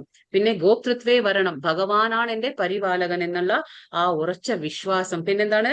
ആത്മനിക്ഷേപ എന്ന് പറഞ്ഞാൽ ആത്മാർപ്പണം ചെയ്യുന്നത്. എങ്ങനെയാണത്? കായ വാച മനസ്സ, നമ്മുടെ മനസ്സ് ശരീരവും ബുദ്ധി കൊണ്ട് നമ്മള് സമർപ്പിക്കണം, ഭഗവാന് വേണ്ടി സമർപ്പിക്കണം. എന്നിട്ട് കാർപ്പണ്യ എന്ന് പറഞ്ഞാൽ വിനയത്തോടെ. ഇതൊക്കെ ചെയ്യുമ്പോൾ ഒരു അഹങ്കാരം വരാൻ പാടില്ല, ഞാൻ ഭഗവാനിൽ ശരണം പ്രാപിച്ചു എന്ന്. പക്ഷെ വിനയത്തോടെ സൗമ്യമായി ഇതെല്ലാം നീ ചെയ്യുമ്പോൾ ഭയപ്പെടേണ്ട ആവശ്യമില്ല. ഞാനുണ്ട്, ഞാൻ എല്ലാം നോക്കിക്കോളാം, നിനക്ക് പാപത്തിൽ നിന്ന് ഞാൻ നിന്നെ മോചിപ്പിക്കാം, ഭയപ്പെടേണ്ട എന്ന് പറയുന്നു. അപ്പൊ ഇതാണ് ശരണാഗതി. ഇപ്പോ ഒരു സാധാരണയായിട്ട് അച്ഛന്മാർ എങ്ങനെയാ കളിപ്പിക്കുക കുഞ്ഞുങ്ങളെ? കളിപ്പിക്കുക, അവര് മുകളിലേക്ക് ഇട്ടിട്ട് കുഞ്ഞിനെ പിടിക്കും, അല്ലെ? കയ്യിലേക്ക് പിടിക്കും. പക്ഷെ മുകളിലേക്ക് ഇടുമ്പോൾ കുഞ്ഞ് എവിടെയാണ്? കാറ്റത്താണ്. പക്ഷെ ആ കാറ്റത്താകുമ്പോൾ കുഞ്ഞിന്റെ മുഖം നോക്കുമ്പോൾ നമുക്ക് എന്താണ്? കുഞ്ഞ് ചിരിച്ചുകൊണ്ടായിരിക്കും. കാരണം എന്താണ്? അവിടെ അച്ഛന്റെ കൈയില്ല, പക്ഷെ അച്ഛന്റെ കൈ ഇവിടെ താഴെയാണ്. പക്ഷെ ആ മുകളിലേക്ക് ഇടുമ്പോ, അച്ഛൻ ഇടുമ്പോ വീണ്ടും ആ കുഞ്ഞ് വന്ന് താഴെ എവിടെ വരുന്നത്? അച്ഛന്റെ കൈകളിലേക്ക് തന്നെ സുരക്ഷിതമായി വന്നെത്തും, അല്ലെ? ആ ഒരു വിശ്വാസം, അതായത് എന്നെ അച്ഛൻ തിരിച്ചു പിടിക്കും, എന്നെ വീണ്ടും അച്ഛൻ പിടിക്കും എന്നുള്ള ആ ഒരു വിശ്വാസം, അല്ലെ? മുകളിലേക്ക് എറിഞ്ഞതും അച്ഛൻ തിരിച്ചു പിടിക്കുന്നതും അച്ഛൻ തന്നെ. അതേപോലെ തന്നെ ഭഗവാൻ നമ്മളെ ഭൗതിക പ്രകൃതിയിലേക്ക് അയച്ചതും അച്ഛൻ തന്നെ. ആ ഭഗവാൻ തന്നെ നമ്മളെ തിരിച്ച് അച്ഛൻ പിടിക്കും, അതായത് ആ ഭഗവാൻ പിടിക്കും. ഭയപ്പെടേണ്ട, നമുക്ക് യാതൊരു രീതിയിലും ഭയപ്പെടേണ്ട ആവശ്യമില്ല എന്ന് ഭഗവാൻ പറയുന്നുണ്ട്. അപ്പൊ ഇതാണ് ഒന്നേ ചെയ്യാറുള്ളൂ, ഭഗവാനെ ശരണം തേടുന്നത്. ഇതം പരമം ഗുഹ്യം മദ്ഭക്തേഷ്വാഭി ധാസ്യസി ഭക്തി മയി പരാം കൃത്വാ മാമേ വൈശ്യത്യ സംശയ. പരമസഹസ്യമായ ഈ ജ്ഞാനത്തെ എന്റെ ഭക്തന്മാർക്ക് ഉപദേശിക്കുന്നവന് ശുദ്ധ ഭക്തിയുടെ സേവനം സുനിശ്ചിതമാണ്. അപ്പൊ ആരാണോ ഭഗവാന്റെ ഈ ഭഗവത്ഗീത, ഭഗവാന്റെ ഈ ഗീതോപദേശം ആരാണോ ഈ ജ്ഞാനത്തെ, ഭഗവാന്റെ ഈ അതിരഹസ്യമായ അലൗകികമായിട്ടുള്ള അഭൗതികമായിട്ടുള്ള ഈ ജ്ഞാനത്തെ ആരാണോ മറ്റുള്ളവർക്ക് പറഞ്ഞു കൊടുക്കുക, മറ്റുള്ളവർക്ക് ഉപദേശിച്ചു കൊടുക്കുക, അങ്ങനെയുള്ള ആൾക്ക് എന്താണ് ഭഗവാൻ പറയുന്നത്? ശുദ്ധ ഭക്തിയുടെ സേവനം സുനിശ്ചിതമാണ്, പേടിക്കേണ്ട ആവശ്യമില്ല. അങ്ങനെയുള്ള വ്യക്തിക്ക് ഭഗവാന്റെ കരുണ മൂലം നമുക്ക് ആ ശുദ്ധ ഭക്തിയുടെ സേവനം കിട്ടിയിരിക്കും, നിശ്ചിതമാണത്. അവസാനം അയാൾ എന്നിലേക്ക് തിരിച്ചെത്തുകയും ചെയ്യുന്നു. ഇത് ഭഗവാൻ തരുന്ന വാക്കാണ്. അപ്പൊ നമുക്ക് എന്താ ചെയ്യേണ്ടത്? നമുക്ക് ഭഗവാന്റെ ജ്ഞാനം കിട്ടുമ്പോൾ നമ്മുടെ അടുത്തേക്ക് അത് നമ്മളിൽ മാത്രം ഒതുങ്ങിക്കൂടാതെ ആ ജ്ഞാനത്തെ നമ്മൾ എല്ലാവരിലേക്കും എത്തിച്ചു കൊടുക്കുക. നമ്മൾ എങ്ങനെയാണോ ഭക്തിയിലേക്ക് വന്നത്, നമ്മൾ എങ്ങനെയാണോ ഭഗവത്ഗീത ഇന്നിപ്പോ ക്ലാസ്സൊക്കെ ഇരുന്ന് നമ്മൾ കേൾക്കുന്നത്, അതുപോലെ ആ മറ്റുള്ളവരിലേക്കും ആ ജ്ഞാനം എത്തിച്ചു കൊടുക്കുക, ആ അവസരം മറ്റുള്ളവർക്കും നമ്മൾ ഒരുക്കി കൊടുക്കുക. അങ്ങനെയൊക്കെ ചെയ്യുമ്പോൾ എന്താണ്? തീർച്ചയായിട്ടും നമുക്ക് ഭഗവാന്റെ കാരുണ്യം ഉണ്ടായിരിക്കും. അപ്പൊ നമുക്ക് ഭഗവാൻ ഒരു അവസരം തരാണ് ഭഗവാന്റെ ഭക്തിയുടെ സേവനം ചെയ്തുകൊണ്ട് പോവാന്. അപ്പൊ തീർച്ചയായിട്ടും ഭഗവാന്റെ അടുത്തേക്ക് നമുക്ക് എത്താനുള്ള ഒരു അവസരം കൂടി ഭഗവാൻ നമുക്ക് നൽകുകയാണ്. നച്ച തസ്മാൻ മനുഷ്യേഷു കശ്ചിന്മേ പ്രിയ കൃത്രിമഃ ഭവിതാ നാച മേ തസ്മാൻ ധന്യഃ പ്രിയതരോ ഭുവി. വീണ്ടും എന്താ ഭഗവാൻ പറഞ്ഞ, അങ്ങനെയുള്ള ഒരു ഭൃത്യനേക്കാൾ, ഭൃത്യ എന്ന് പറഞ്ഞാൽ ഭക്തൻ, ഭൃത്യ എന്ന് പറഞ്ഞാൽ സേവകൻ. അപ്പൊ അങ്ങനെയുള്ള ഒരു ഭൃത്യനേക്കാൾ എനിക്ക് പ്രിയങ്കരനായിട്ട് ഈ ലോകത്തിൽ മറ്റാരും ഇല്ല. ഇത് ഭഗവാന്റെ വാക്കുകളാണ്, നമ്മൾ മനസ്സിലാക്കണം. അതായത് ഭഗവാന്റെ ഈ ദിവ്യമായ ജ്ഞാനം ആരാണോ മറ്റുള്ള ആൾക്കാരിലേക്ക് എത്തിച്ചു കൊടുക്കുന്നത്, അങ്ങനെയുള്ള ഒരു വ്യക്തിയെ എനിക്ക് എത്രയും പ്രിയങ്കരനാണ്. അതുപോലെ ഇനി വേറെ ഒരാളില്ല എനിക്കിഷ്ടം. അതാണ് ഭഗവാൻ പറഞ്ഞത്, ഇനി ഒരിക്കലും ഉണ്ടാകാനും പോകുന്നില്ല. അപ്പൊ ഭഗവാന്റെ കാര്യങ്ങൾ മറ്റുള്ള ആൾക്കാരിലേക്ക് എത്തിച്ചു കൊടുക്കുക എന്നുള്ളതാണ് ദൗത്യം. അങ്ങനെ ചെയ്യുമ്പോൾ നമുക്ക് ഭഗവാന്റെ ഭക്തിക സേവനം കിട്ടും. അതേപോലെ നമുക്കെല്ലാം നേടാനും പറ്റും. ഭഗവാന് ഏറ്റവും പ്രിയങ്കരനായിട്ട് നമുക്ക് ഇരിക്കാൻ പറ്റും. ഇപ്പൊ പ്രഭുപാദർ അല്ലെ, പ്രഭുപാദർ അങ്ങനെയുള്ള ഒരു ഭഗവാന്റെ ശുദ്ധ ഭക്തനാണ്. കാരണം അവർക്ക് കിട്ടി ജ്ഞാനം, പക്ഷെ അവര് മാത്രം അത് അവരിൽ വെച്ചില്ല. അവരെന്താ ചെയ്ത്, അവർ 70-ാം വയസ്സിൽ അല്ലെ അമേരിക്കൻ ഐക്യനാടുകളിലേക്ക് പോയി ഇസ്കോൻ എന്ന സംസ്ഥയെ അവർ രൂപീകരിച്ചു. ആ കൃഷ്ണ ഭക്തി, കൃഷ്ണന്റെ ആ ജ്ഞാനം, ഭഗവത്ഗീത ജ്ഞാനം ലോകമെമ്പാടും പ്രചരിപ്പിക്കണം എന്നുള്ള ഒരൊറ്റ ദൗത്യം, എല്ലാവരിലേക്കും കൃഷ്ണന്റെ ജ്ഞാനം എത്തണം എന്നുള്ള ആ ഒരൊറ്റ ദൗത്യമാണ് ഇന്ന് നമ്മൾ ഇവിടെ ഇരുന്ന് ഭഗവത്ഗീത കേൾക്കാനും പറയാനും ഒക്കെ ഒരു അവസരം കിട്ടുന്നത് അല്ലെ. അത് അങ്ങേരുടെ ഒരു അത്രയും പ്രയത്നം അല്ലെ അവർ ചെയ്തു അല്ലെ. അങ്ങനെയുള്ള ആൾക്കാർക്ക് ഭഗവാൻ ഒരുപാട് ഇഷ്ടപ്പെടും എന്നുള്ളതാണ് ഭഗവാൻ ഇവിടെ പറയുന്നത്. നമ്മൾ തമ്മിൽ നടത്തുന്ന പാവനമായ ഈ സംഭാഷണം പഠിച്ചറിയുന്നവൻ ബുദ്ധി കൊണ്ട് എന്നെ ആരാധിക്കുന്നതാണ് ചെയ്യുന്നതെന്ന് ഞാൻ പ്രഖ്യാപിക്കുന്നു. അപ്പൊ ഭഗവാൻ ഇവിടെ പറയുന്നുണ്ട്, ആരാണോ എന്നെ ഇങ്ങനെയൊക്കെ നമ്മുടെ കാര്യങ്ങൾ, അതായത് ശ്രീകൃഷ്ണ അർജുന, ആ കൃഷ്ണാർജുന സംവാദം, ഈ രണ്ടുപേരും സംസാരിച്ച ഈ ഭഗവത്ഗീത ജ്ഞാനം ആരാണോ, അത് പാവനമായ കാര്യമാണ്, ദിവ്യമായതാണ്, പവിത്രമായതാണ്. ഈ ജ്ഞാനം, ഈ സംഭാഷണം പഠിച്ചു മനസ്സിലാക്കുന്നത് ആരാണോ, അവരെന്താ ചെയ്യുന്നത്, അവര് ബുദ്ധി കൊണ്ട് എന്നെ ആരാധിക്കുകയാണ് ചെയ്യുന്നത്. അപ്പൊ ഭഗവാൻ എന്താ പറയുന്നത്, ബുദ്ധി കൊണ്ട് നമ്മൾ ഇപ്പൊ നമുക്ക് ഭഗവാനെ 4 രീതിയിൽ ആരാധിക്കാൻ കഴിയും. എങ്ങനെയാണ് ഭഗവാനെ 4 രീതിയിൽ? പ്രാണ, അർത്ഥ, ദിയ, വാച. എന്താണ്? പ്രാണ, അർത്ഥ, ദിയ, വാച. അപ്പോ പ്രാണ എന്ന് പറഞ്ഞാൽ നമ്മുടെ പ്രാണൻ കൊടുത്ത് നമ്മൾ ഭഗവാനെ ആരാധിക്കാൻ പറ്റും. രണ്ടാമത്തേത് അർത്ഥ, നമുക്ക് ഭഗവാൻ തന്നിട്ടുള്ള ആ സമ്പത്ത്, ഭഗവാൻ തന്നത് തന്നെയാണ്. ആ സമ്പത്ത് തന്നെ ഭഗവാൻ തിരിച്ചു കൊടുക്കുമ്പോൾ ഭഗവാന്റെ സേവനമായി. അതേപോലെ ദിയ, ദിയ എന്ന് പറഞ്ഞാൽ ബുദ്ധി കൊണ്ട്, ദിയ എന്ന് പറഞ്ഞ ബുദ്ധി കൊണ്ട്. അപ്പൊ നമ്മളിപ്പോ എന്താ ചെയ്യുന്നത്, നമ്മൾ ഭഗവാനെ, നമ്മുടെ ഈ കാര്യങ്ങൾ, ഭഗവാന്റെ ഗീതോപദേശം നമ്മൾ മറ്റുള്ളവർക്ക് പഠിപ്പിച്ചു കൊടുക്കുമ്പോൾ, നമ്മൾ സ്വയം പഠിച്ചറിയുമ്പോൾ എന്താണ് സംഭവിക്കുന്നത്, നമ്മൾ ബുദ്ധി കൊണ്ട് ഭഗവാനെ ആരാധിക്കുകയാണ് ചെയ്യുന്നത്. അപ്പൊ അതാണ് പറയുന്നത് പ്രാണാർത്ഥ ദിയ. ഇനി വാച, വാച എന്ന് പറഞ്ഞാൽ നമ്മുടെ വാക്കുകളിലൂടെ നമുക്ക് എന്താണ് ഭഗവാന്റെ കാര്യങ്ങൾ സംസാരിക്കുക, കൂടുതൽ കൂടുതൽ ഭഗവാന്റെ കാര്യങ്ങൾ നിങ്ങൾ ഇങ്ങനെ സമയം കിട്ടും. അതല്ലേ ഭഗവാൻ പറഞ്ഞു, മച്ചിത്താ മദ്ഗത പ്രാണ. ഭഗവാന്റെ ഭക്തന്മാർ എപ്പോഴും എന്താണ്, അവർക്ക് മറ്റുള്ള കാര്യങ്ങൾ സംസാരിക്കാൻ ഒട്ടും നേരമല്ല, അവരെപ്പോഴും ഭഗവാന്റെ ഭക്തിയിൽ മുഴുകിയിരിക്കുന്ന ആൾക്കാരാണ്. അവരെപ്പോഴും ഭഗവാന്റെ കാര്യങ്ങൾ മാത്രമേ സംസാരിക്കുള്ളൂ. അപ്പോ ഇങ്ങനെ നമുക്ക് ബുദ്ധി കൊണ്ട് ഭഗവാനെ ആരാധിക്കാൻ കഴിയുമെന്ന് ഭഗവാൻ പ്രഖ്യാപിക്കുകയാണ് ഇവിടെ.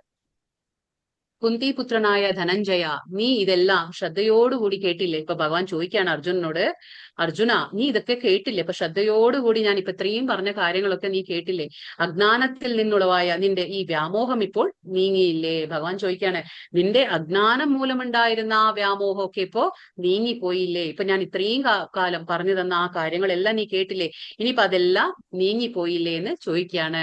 അപ്പൊ അർജുനൻ എന്താ പറയുന്നത്, വളരെ ഇമ്പോർട്ടന്റ് ആയിട്ടുള്ള ശ്ലോകം 63 കൃഷ്ണൻ ചോദിച്ചു അല്ലെ, എന്ത് ചെയ്യണോ നീ സമഗ്രമായി ആലോചിച്ച് ഒരു തീരുമാനം എടുക്കുമെന്ന് കൃഷ്ണൻ പറഞ്ഞു അല്ലെ, യഥേച്ഛസി തഥാ കുരു എന്ന് 63-ാം ശ്ലോകത്തിൽ പറഞ്ഞു. ഇപ്പൊ 73-ാം ശ്ലോകത്തിൽ അർജുനൻ എന്താ പറയുന്നത്, നഷ്ടോ മോഹ സ്മൃതിർലബ്ധ്വാ ത്വത്പ്രസാദാന്മയാച്യുത സിതോസ്മി ഗത സന്ദേഹ കരിഷ്യേ വചനം തവ.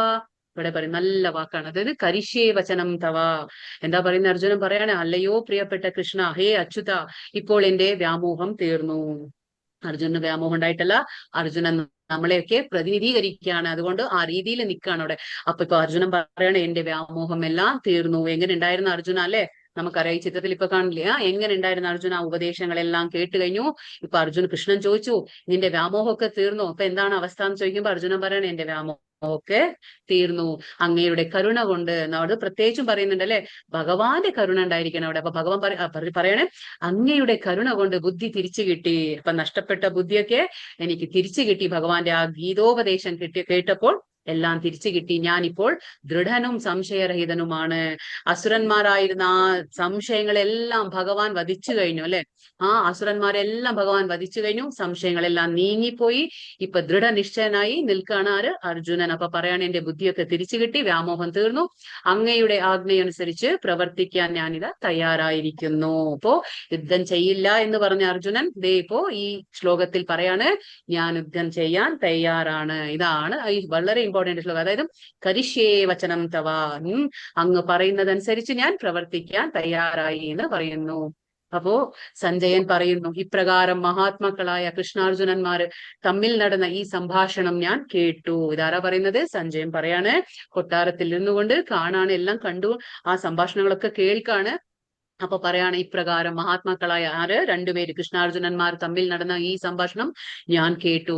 അത്ഭുതകരമായ ആ സന്ദേശം എന്നെ കോൾമയിൽ കൊള്ളിക്കുന്നു. യോഗേശ്വരനായ കൃഷ്ണൻ തന്നെ അർജുനന് പരമരഹസ്യമായ ഈ യോഗം ഉപദേശിച്ചത്. ആരാണ്? സ്വയം യോഗേശ്വരനായ ശ്രീകൃഷ്ണ ഭഗവാൻ ആ മുഖപദ്മത്താൽ ഉപദേശിച്ച കാര്യങ്ങളാണ് ഇതൊക്കെ. അതൊക്കെ ആരാ കേൾക്കാൻ? സഞ്ജയനും കൂടി കേൾക്കാണ്. പറയാണ്, വ്യാസദേവന്റെ അനുഗ്രഹത്താൽ എനിക്ക് നേരിട്ട് കേൾക്കാൻ ഇടവന്നു. ഇതൊക്കെ ഞാൻ നേരിട്ട് കേൾക്കാൻ ഇടവന്നു. എങ്ങനെയാണ്? വ്യാസദേവന്റെ അനുഗ്രഹം മൂലം, ശിഷ്യനായതുകൊണ്ട് ദിവ്യ ചക്ഷു നൽകി, ദിവ്യ നേത്രങ്ങൾ നൽകി. അതുകൊണ്ട് എനിക്ക് ഇതെല്ലാം കാണാനും കേൾക്കാനും പറ്റി. കൃഷ്ണാർജുനന്മാരുടെ അത്ഭുതകരമായ ഈ പുണ്യ സംവാദം വീണ്ടും വീണ്ടും ഓർത്തോർത്ത് ഞാൻ അനുനിമിഷം ആനന്ദപുളകിതനാകുന്നു രാജാവേ. ഇതാരാ പറയുന്നേ? സഞ്ജയൻ പറയാണ്. ഇതൊക്കെ കേട്ട് നമ്മൾ ആലോചിക്കണം. അതായത് നമ്മൾ ഇവിടെ ഇരുന്ന് 5000 വർഷം കഴിഞ്ഞു, നമ്മൾ ഇപ്പൊ ഇവിടെ ഇരുന്ന് ഭഗവാന്റെ കാര്യങ്ങൾ കേൾക്കുമ്പോൾ നമുക്ക് എത്രത്തോളം ആനന്ദം കിട്ടുന്നു അല്ലെ, എത്ര ആനന്ദം ലഭിക്കുന്നു. അപ്പൊ ആലോചിക്കാൻ, അതായത് അർജുനൻ നേരിട്ട് കേൾക്കാണ്, അതേപോലെ സഞ്ജയനും കാണാണ്. ദിവ്യ നേത്രം കൊണ്ട് ആ സഞ്ജയനും കാണുന്നു, സഞ്ജയനും കേൾക്കുന്നു കൃഷ്ണന്റെ വാക്കുകളൊക്കെ. അപ്പൊ അവരുടെ ആനന്ദം നമുക്ക് ഊഹിച്ചെടുക്കാനേ കഴിയില്ല. അതാണ് പറയുന്നത്, ഞാൻ അനുനിമിഷം ആനന്ദപുളകിതനാകുന്നു. അല്ലയോ രാജാവേ, കൃഷ്ണന്റെ ആ അത്ഭുതാവഹമായ ആ രൂപം, അതായത് ഭഗവാന്റെ അത്ഭുതാവഹമായ ആ രൂപം ഓർക്കുന്തോറും എനിക്ക് വിസ്മയം വർദ്ധിക്കുന്നു. ആര് പറയുന്നത്? സഞ്ജയൻ പറയാണ്. വീണ്ടും വീണ്ടും സന്തോഷമുണ്ടാകുന്നു. ഇതാണ് ഒരു ഭക്തന്റെ ലക്ഷണം. പക്ഷെ ഇവിടെ നമ്മൾ ആലോചിക്കും, ഇപ്പൊ ഇതൊക്കെ കേൾക്കുന്നുണ്ട് ആര്? ധൃതരാഷ്ട്രനും അവിടെ ഇരിക്കുന്നുണ്ട്. സഞ്ജയൻ ഓരോ നിമിഷവും വർണ്ണിച്ചു കൊടുക്കുന്നുണ്ട്. ഇങ്ങനെ സഞ്ജയൻ, ഇങ്ങനെ അർജുനൻ പറഞ്ഞു, ഇങ്ങനെ കൃഷ്ണൻ പറഞ്ഞു, ഇതൊക്കെ പറഞ്ഞു കൊടുക്കുന്നുണ്ട്. ഇതൊക്കെ ധൃതരാഷ്ട്രൻ കേൾക്കുന്നുണ്ട്. പക്ഷെ യാതൊരു മനോമാറ്റവും ഉണ്ടായിട്ടില്ല. അപ്പൊ നമ്മൾ ആലോചിക്കണം, നമ്മൾ ഇത്രയും ദിവസം കേട്ടത് നമുക്ക് ഒരു മനമാറ്റം വന്നില്ലെങ്കിൽ നമ്മൾ ധൃതരാഷ്ട്രനാണോ നമ്മൾ അർജുനാണോ എന്ന് നമ്മളും ആലോചിക്കുക. നമ്മൾ എന്താണ് ആവേണ്ടതെന്ന് നമുക്ക് ആലോചിക്കാം. അതാണ് ഇപ്പൊ ഇത്രയും കേട്ടിട്ട് യാതൊരു മനമാറ്റം ഇല്ലാത്ത ഒരാളാണ് ധൃതരാഷ്ട്രൻ. പക്ഷെ അർജുനൻ അങ്ങനെയല്ല അല്ലെ. അർജുനന് മനം മാറി. അർജുനൻ ഇപ്പൊ യുദ്ധം ചെയ്യാൻ തയ്യാറായിരിക്കുകയാണ്. സഞ്ജയൻ അത് കണ്ടിട്ടും കേട്ടിട്ടും സഞ്ജയന് പോലും ആനന്ദം, സന്തോഷം സഹിക്കാൻ പറ്റുന്നില്ല. ഇത് വളരെ ഫേമസ് ആയിട്ടുള്ള ഒരു ശ്ലോകമാണ്. ഇത് എല്ലാ ഇതിലും നമ്മുടെ എന്താ പറയാ, വിഷ്ണു സഹസ്രനാമത്തിലും കേട്ടിട്ടുണ്ടാവും. എത്ര യോഗേശ്വര കൃഷ്ണോ എത്ര പാർത്ഥോ ധനുർധരഃ തത്ര ശ്രീർവിജയോർഭൂതിർ ധ്രുവാനീതിർമതിർമമ. എവിടെ യോഗേശ്വരനായ കൃഷ്ണനുണ്ടോ, എവിടെ വില്ലാളി വീരനായ അർജുനനുണ്ടോ, അവിടെയാണ് ഐശ്വര്യവും വിജയവും അസാധാരണ ശക്തിയും നീതിയും ഉള്ളത്. ഇതാണ് എന്റെ അഭിപ്രായം. ഇതാരാ പറയുന്നത്? സഞ്ജയൻ ലാസ്റ്റിൽ പറയുന്ന ശ്ലോകമാണ്. എന്താ കാരണം എന്ന് വെച്ചാൽ, നമ്മുടെ ഈ ഭഗവത്ഗീത തുടങ്ങിയത് എവിടുന്നാണ്? ധൃതരാഷ്ട്രരുടെ ഒരു ചോദ്യത്തിൽ നിന്ന് തുടങ്ങി അല്ലെ. മാമാ ധർമ്മക്ഷേത്രേ കുരുക്ഷേത്രേ കിമകുർവത സഞ്ജയ എന്ന് ചോദിച്ചു. അതായത് മാമക പാണ്ഡവാശ്ചൈവ കിമകുർവത സഞ്ജയ, അതായത് എന്റെയും മക്കളും പാണ്ഡവന്മാരുടെ മക്കൾ എന്താ ചെയ്ത എവിടെയെന്ന് ചോദിച്ചു. അപ്പൊ അവിടേക്ക് ഒരു എന്താ പറയാ, ഇതൊക്കെ ഇത്രയും പറഞ്ഞു കഴിഞ്ഞപ്പോഴും, ഇത്രയും കേട്ട് കഴിഞ്ഞിട്ടും ഒരു എന്താണ് ധൃതരാഷ്ട്രയുടെ മനസ്സിലൊരു ആഗ്രഹമാണ് ഇപ്പോഴും, എന്റെ മക്കൾക്ക്, എന്റെ കക്ഷിക്ക് ജയം ലഭിക്കും എന്നുള്ള ഒരു തോന്നലുണ്ട്. അതായത് എന്തുകൊണ്ടാണ്? ഭീഷ്മരുണ്ട്, ദ്രോണാചാര്യരുണ്ട്, കർണനുണ്ട്, ഇവരൊക്കെ ഉള്ളത് കൊണ്ട് എന്റെ സൈഡിൽ ഒരു വിജയം ഉണ്ടായിരിക്കും, എന്റെ മക്കൾക്ക് വിജയം കിട്ടും എന്നുള്ള. കാരണം അതുകൊണ്ടല്ലോ ഭഗവാൻ പറയുന്നത്, അവജാനന്തി മാമൂഢ മാനുഷീം തനുമാശ്രിതാഹ. ഞാൻ സ്വയം ഭഗവാനാണെന്ന് പറഞ്ഞു വന്നാലും അവതരിച്ചാലും എന്നെ വിഡ്ഢികൾക്ക് ഒട്ടും മനസ്സിലാകില്ല എന്ന് ഭഗവാൻ തന്നെ പറയുന്നുണ്ട്. അപ്പോ ഭഗവാൻ പറയുന്നുണ്ട് മറ്റുള്ളവർക്ക് ഭഗവാന്റെ കാര്യങ്ങൾ മനസ്സിലാക്കാൻ കഴിയില്ല. അപ്പോ ഇപ്പോഴും ഇത്രയൊക്കെ കഴിഞ്ഞിട്ടും ധൃതരാഷ്ട്രക്ക് എവിടേക്കോ തോന്നാണ്, എന്റെ മക്കൾ ജയിക്കുമോ എന്നുള്ള ഒരു തോന്നൽ. അപ്പൊ അതുകൊണ്ട് ഇവിടെ ധൃതരാഷ്ട്രയുടെ ഒരു ചോദ്യത്തോടു കൂടിയാണ് ഇവിടെ നമുക്ക് ആരംഭിച്ചത്, നമുക്കറിയാം. അപ്പൊ അത് ഒരു ഇതിന് വേണ്ടിയിട്ടാണ് ഇപ്പോ സഞ്ജയൻ പറയുന്നത്, നിങ്ങൾ വിജയം ആഗ്രഹിക്കുന്നു, അതായത് നിങ്ങൾ വിജയം ആഗ്രഹിക്കുന്നു, പക്ഷെ എന്റെ ഒരു അഭിപ്രായം ഇതാണ്. എന്താണ് അഭിപ്രായം? അതാ പറയുന്നത്, എവിടെ യോഗേശ്വരനായ കൃഷ്ണനുണ്ടോ, എവിടെ വില്ലാളി വീരനായ അർജുനനുണ്ടോ, അവിടെയാണ് ഐശ്വര്യവും വിജയവും അസാധാരണ ശക്തിയും. ഇത് എന്റെ അഭിപ്രായമാണ്. നിങ്ങളുടെ തോന്നൽ അങ്ങനെയാണെങ്കിൽ ഇതെന്റെ അഭിപ്രായമാണെന്ന് സഞ്ജയൻ പറയാണ്. അപ്പൊ ഗീതാ മഹാത്മ്യം എന്താണ് പറയുന്നത്? പവിത്രമായ ഈ ഗീതാശാസ്ത്രത്തെ പ്രയത്നപൂർവ്വം പഠിക്കുന്നവർ ശോകങ്ങളിൽ നിന്ന് മുക്തനായി വിഷ്ണുവിന്റെ പദം പൂവുന്നു. മനുഷ്യരുടെ എന്താ പറയാ, നമ്മൾ പ്രതിദിന കുളിക്കില്ലേ, അപ്പൊ പ്രതിദിന സ്നാനം ശരീരത്തിലെ അഴുക്ക് മാറ്റുന്നതാണ്. എന്നാൽ ഭഗവത്ഗീതയാകുന്ന പുണ്യജലത്തിൽ ഒരിക്കൽ മാത്രം കുളിച്ചാൽ അത് സംസാരമലത്തെ നശിപ്പിക്കുന്നു. ഭഗവത്ഗീത വളരെ നന്നായി പഠിക്കേണ്ടതാണ്. വിഷ്ണുവിന്റെ മുഖപദ്മത്തിൽ നിന്ന് എന്താ പറയാ നിർഗളിച്ച ഭഗവത്ഗീതയുള്ളപ്പോൾ മറ്റനേക ശാസ്ത്രങ്ങൾ എന്തിനാണ്? മഹാഭാരതത്തിന്റെ സാരവും ഭഗവാൻ വിഷ്ണുവിന്റെ തന്നെ മുഖത്ത് നിന്ന് പുറപ്പെട്ടതുമായ ഈ ഗീതയാകുന്ന പവിത്രമായ ഗംഗാജലം കുടിച്ചാൽ പുനർജന്മം ഉണ്ടാകുന്നതല്ല. ഏകം ശാസ്ത്രം യേ ദേവകീ പുത്രഗീതം ഏകോ ദേവോ ദേവകീ പുത്രയേവ ഏകോ മന്ത്ര തസ്യ നാമാനി യാനി കർമാപി ഏകം തസ്യ ദേവസ്യ സേവ. ഒരേ ഒരു ശാസ്ത്രം കൃഷ്ണൻ ഉപദേശിച്ച ഗീതയും ഒരേ ഒരു ഈശ്വരൻ ശ്രീകൃഷ്ണൻ, ഒരേ ഒരു മന്ത്രം അവന്റെ നാമവും, ഒരേ ഒരു കർമ്മം അവന്റെ സേവയുമാകട്ടെ എന്ന് പറയാണ്. അപ്പൊ ഇതാണ് ഇവിടുത്തെ അധ്യായം ഇവിടെ അവസാനിപ്പിക്കുകയാണ്. വാഞ്ചാകൽപതരുഭ്യശ്ച കൃപാ സിന്ധുഭ്യേവ ച പതിതാനാം പാവനേഭ്യോ വൈഷ്ണവേഭ്യോ നമോ നമ. അനന്തകോടി വൈഷ്ണവവൃന്ദ കി ജയ്, ശ്രീല പ്രഭുപാദ് കി ജയ്. അപ്പോ നമ്മൾ മനസ്സിലാക്കണം, നമ്മൾ ഓരോരുത്തരും എന്താണ്, നമ്മളിപ്പോ അർജുനന്റെ സ്ഥിതിയിൽ നിൽക്കുന്ന ആൾക്കാരാണ്. അതായത് അർജുനൻ എന്താണ്, അർജുനൻ യുദ്ധക്കളത്തിൽ നിന്നല്ലേ, അർജുനൻ നമ്മളെയൊക്കെ പ്രതിനിധീകരിക്കുകയാണ്. അപ്പൊ അർജുനൻ യുദ്ധഭൂമിയിൽ നിന്ന് തന്നോട് പൊരുതാൻ വന്നിട്ടുള്ള ആ ഒരു ആരാണ് ആൾക്കാര്, അതായത് സ്വന്തക്കാരെ ബന്ധുക്കളെ എല്ലാം കാണുമ്പോൾ അർജുനൻ എന്താണ്, ധർമ്മസങ്കടത്തിലാണ്. ഞാൻ യുദ്ധം ചെയ്യാൻ കഴിയാതെ അർജുനൻ ഒരു തീരുമാനം എടുക്കാൻ പറ്റാതെ അർജുനൻ എന്താണ്, തളർന്നിരിക്കുകയാണ്. ധർമ്മസങ്കടത്തിൽ തളർന്നിരുന്ന അർജുനന്റെ അവസ്ഥയാണ് നമുക്ക് ഓരോരുത്തർക്കും ജീവിതത്തിൽ അല്ലെ, നമ്മുടെ ജീവിതത്തിൽ അതേപോലെ തന്നെ നമ്മൾ യുദ്ധം ചെയ്യുന്നത് എന്താണ്, നമ്മൾ എന്താണ് യുദ്ധം ചെയ്യുന്നത്, നമ്മുടെ ഈ ജീവിതമാകുന്ന യുദ്ധത്തിൽ നമ്മൾ എന്താണ് ചെയ്യുന്നത്, നമ്മൾ ചെയ്യേണ്ട ശത്രുക്കൾ എന്ന് പറഞ്ഞാൽ യുദ്ധം ചെയ്യേണ്ടത് ആരോടാണ്, നമ്മുടെ ഉള്ളിൽ തന്നെ അസുരങ്ങളായ ആ കാമ ക്രോധ ലോഭ മോഹ മത മാത്സര്യ എന്ന ആ അരിഷഡ്വർഗങ്ങളോട് കൂടിയാണ് നമ്മൾ യുദ്ധം ചെയ്യേണ്ടത്. അപ്പൊ നമ്മൾ ഓർക്കണം, അർജുനൻ നമ്മളെ പ്രതിനിധീകരിക്കുകയാണ്. അപ്പൊ നമുക്ക് ആ ഓർമ്മ ഉണ്ടായിരിക്കണം. അപ്പൊ ഭഗവത്ഗീത ഉപദേശം ഇത്രയും കേട്ടിട്ട് അർജുനനോട് ഭഗവാൻ എന്താ ചോദിച്ചേ, അർജുനനോട് ഭഗവാൻ പറഞ്ഞു, യഥാ ഇച്ഛസി തഥാ കുരു. ഇതൊക്കെ ഞാൻ പറഞ്ഞു എന്ന് വെച്ചാൽ നീ അതുപോലെ ചെയ്യണമെന്നൊന്നുമില്ല, പക്ഷെ നീ ആലോചിക്കേ, നീ ഒന്ന് തീരുമാനം എടുക്കേ, സമഗ്രമായി ആലോചിച്ച് അതേപോലെ നമ്മളും ജീവിതത്തിൽ എങ്ങനെയാണ്, നമ്മളും അതേപോലെ തന്നെ ശരിയാണോ തെറ്റാണോ ചെയ്യണോ വേണ്ടേ. നമ്മുടെ ജീവിതത്തിലും പല പ്രതിസന്ധികളും വരുമ്പോൾ നമ്മളിങ്ങനെ തളർന്നു പോകുന്ന നിമിഷങ്ങളുണ്ട് അല്ലെ. പക്ഷെ അപ്പൊ ആ സമയത്ത് നമ്മൾ എന്താ ചെയ്യേണ്ടത്, ഭഗവാന്റെ ഈ ഗീതോപദേശം നമ്മുടെ മനസ്സിലുണ്ടായിരിക്കണം. ഓരോ നിമിഷവും എന്താ നമ്മൾ ഓർക്കണം, അതായത് കലിയുഗ ധർമ്മമായ ഹരേ കൃഷ്ണ മന്ത്രം എപ്പോഴും നമ്മൾ ഉച്ചരിക്കണം. നാമം ഉച്ചരിച്ചുകൊണ്ട് ഭഗവാനെ ശരണം പ്രാപിക്കുക. ഭഗവാനെ ശരണം പ്രാപിച്ച് നമ്മൾ എന്ത് ചെയ്യണം, അർജുനൻ പറഞ്ഞ അതേ വാക്ക് നമ്മൾ പറയണം. എന്താണ്, കരിഷ്യേ വചനം തവ. ഭഗവാനെ ശ്രീകൃഷ്ണ അങ്ങ് പറഞ്ഞ പോലെ പ്രവർത്തിക്കാനും കേൾക്കാനും പ്രവർത്തിക്കാനും ഞാനിത് തയ്യാറായി എന്നും പറഞ്ഞ് നമ്മൾ ദൃഢനിശ്ചയത്തോടെ എഴുന്നേറ്റ് നിൽക്കണം. നമ്മുടെ ജീവിതം, ഈ ജീവിത യുദ്ധത്തിൽ നമ്മൾ നേരിട്ടേ മതിയാവുള്ളൂ. അപ്പൊ എന്താണ് സംഭവിക്കുക, നമ്മൾ ഓരോരുത്തരും അർജുനനാകുമ്പോൾ, നമ്മൾ ഓരോരുത്തരും ശിഷ്യനാകുമ്പോൾ, ഭക്തനാകുമ്പോൾ, ഭഗവാന്റെ മിത്രനാകുമ്പോൾ എന്താണ്, നമ്മുടെ ജീവിതമാകുന്ന ആ രഥത്തിന്റെ സാരഥി ആരാണ്, ഭഗവാൻ തന്നെ ആകുന്നു. അപ്പൊ ഭഗവാൻ എന്താകുന്നു, സാരഥിയാകുന്നു, നമ്മുടെ സുഹൃത്താകുന്നു.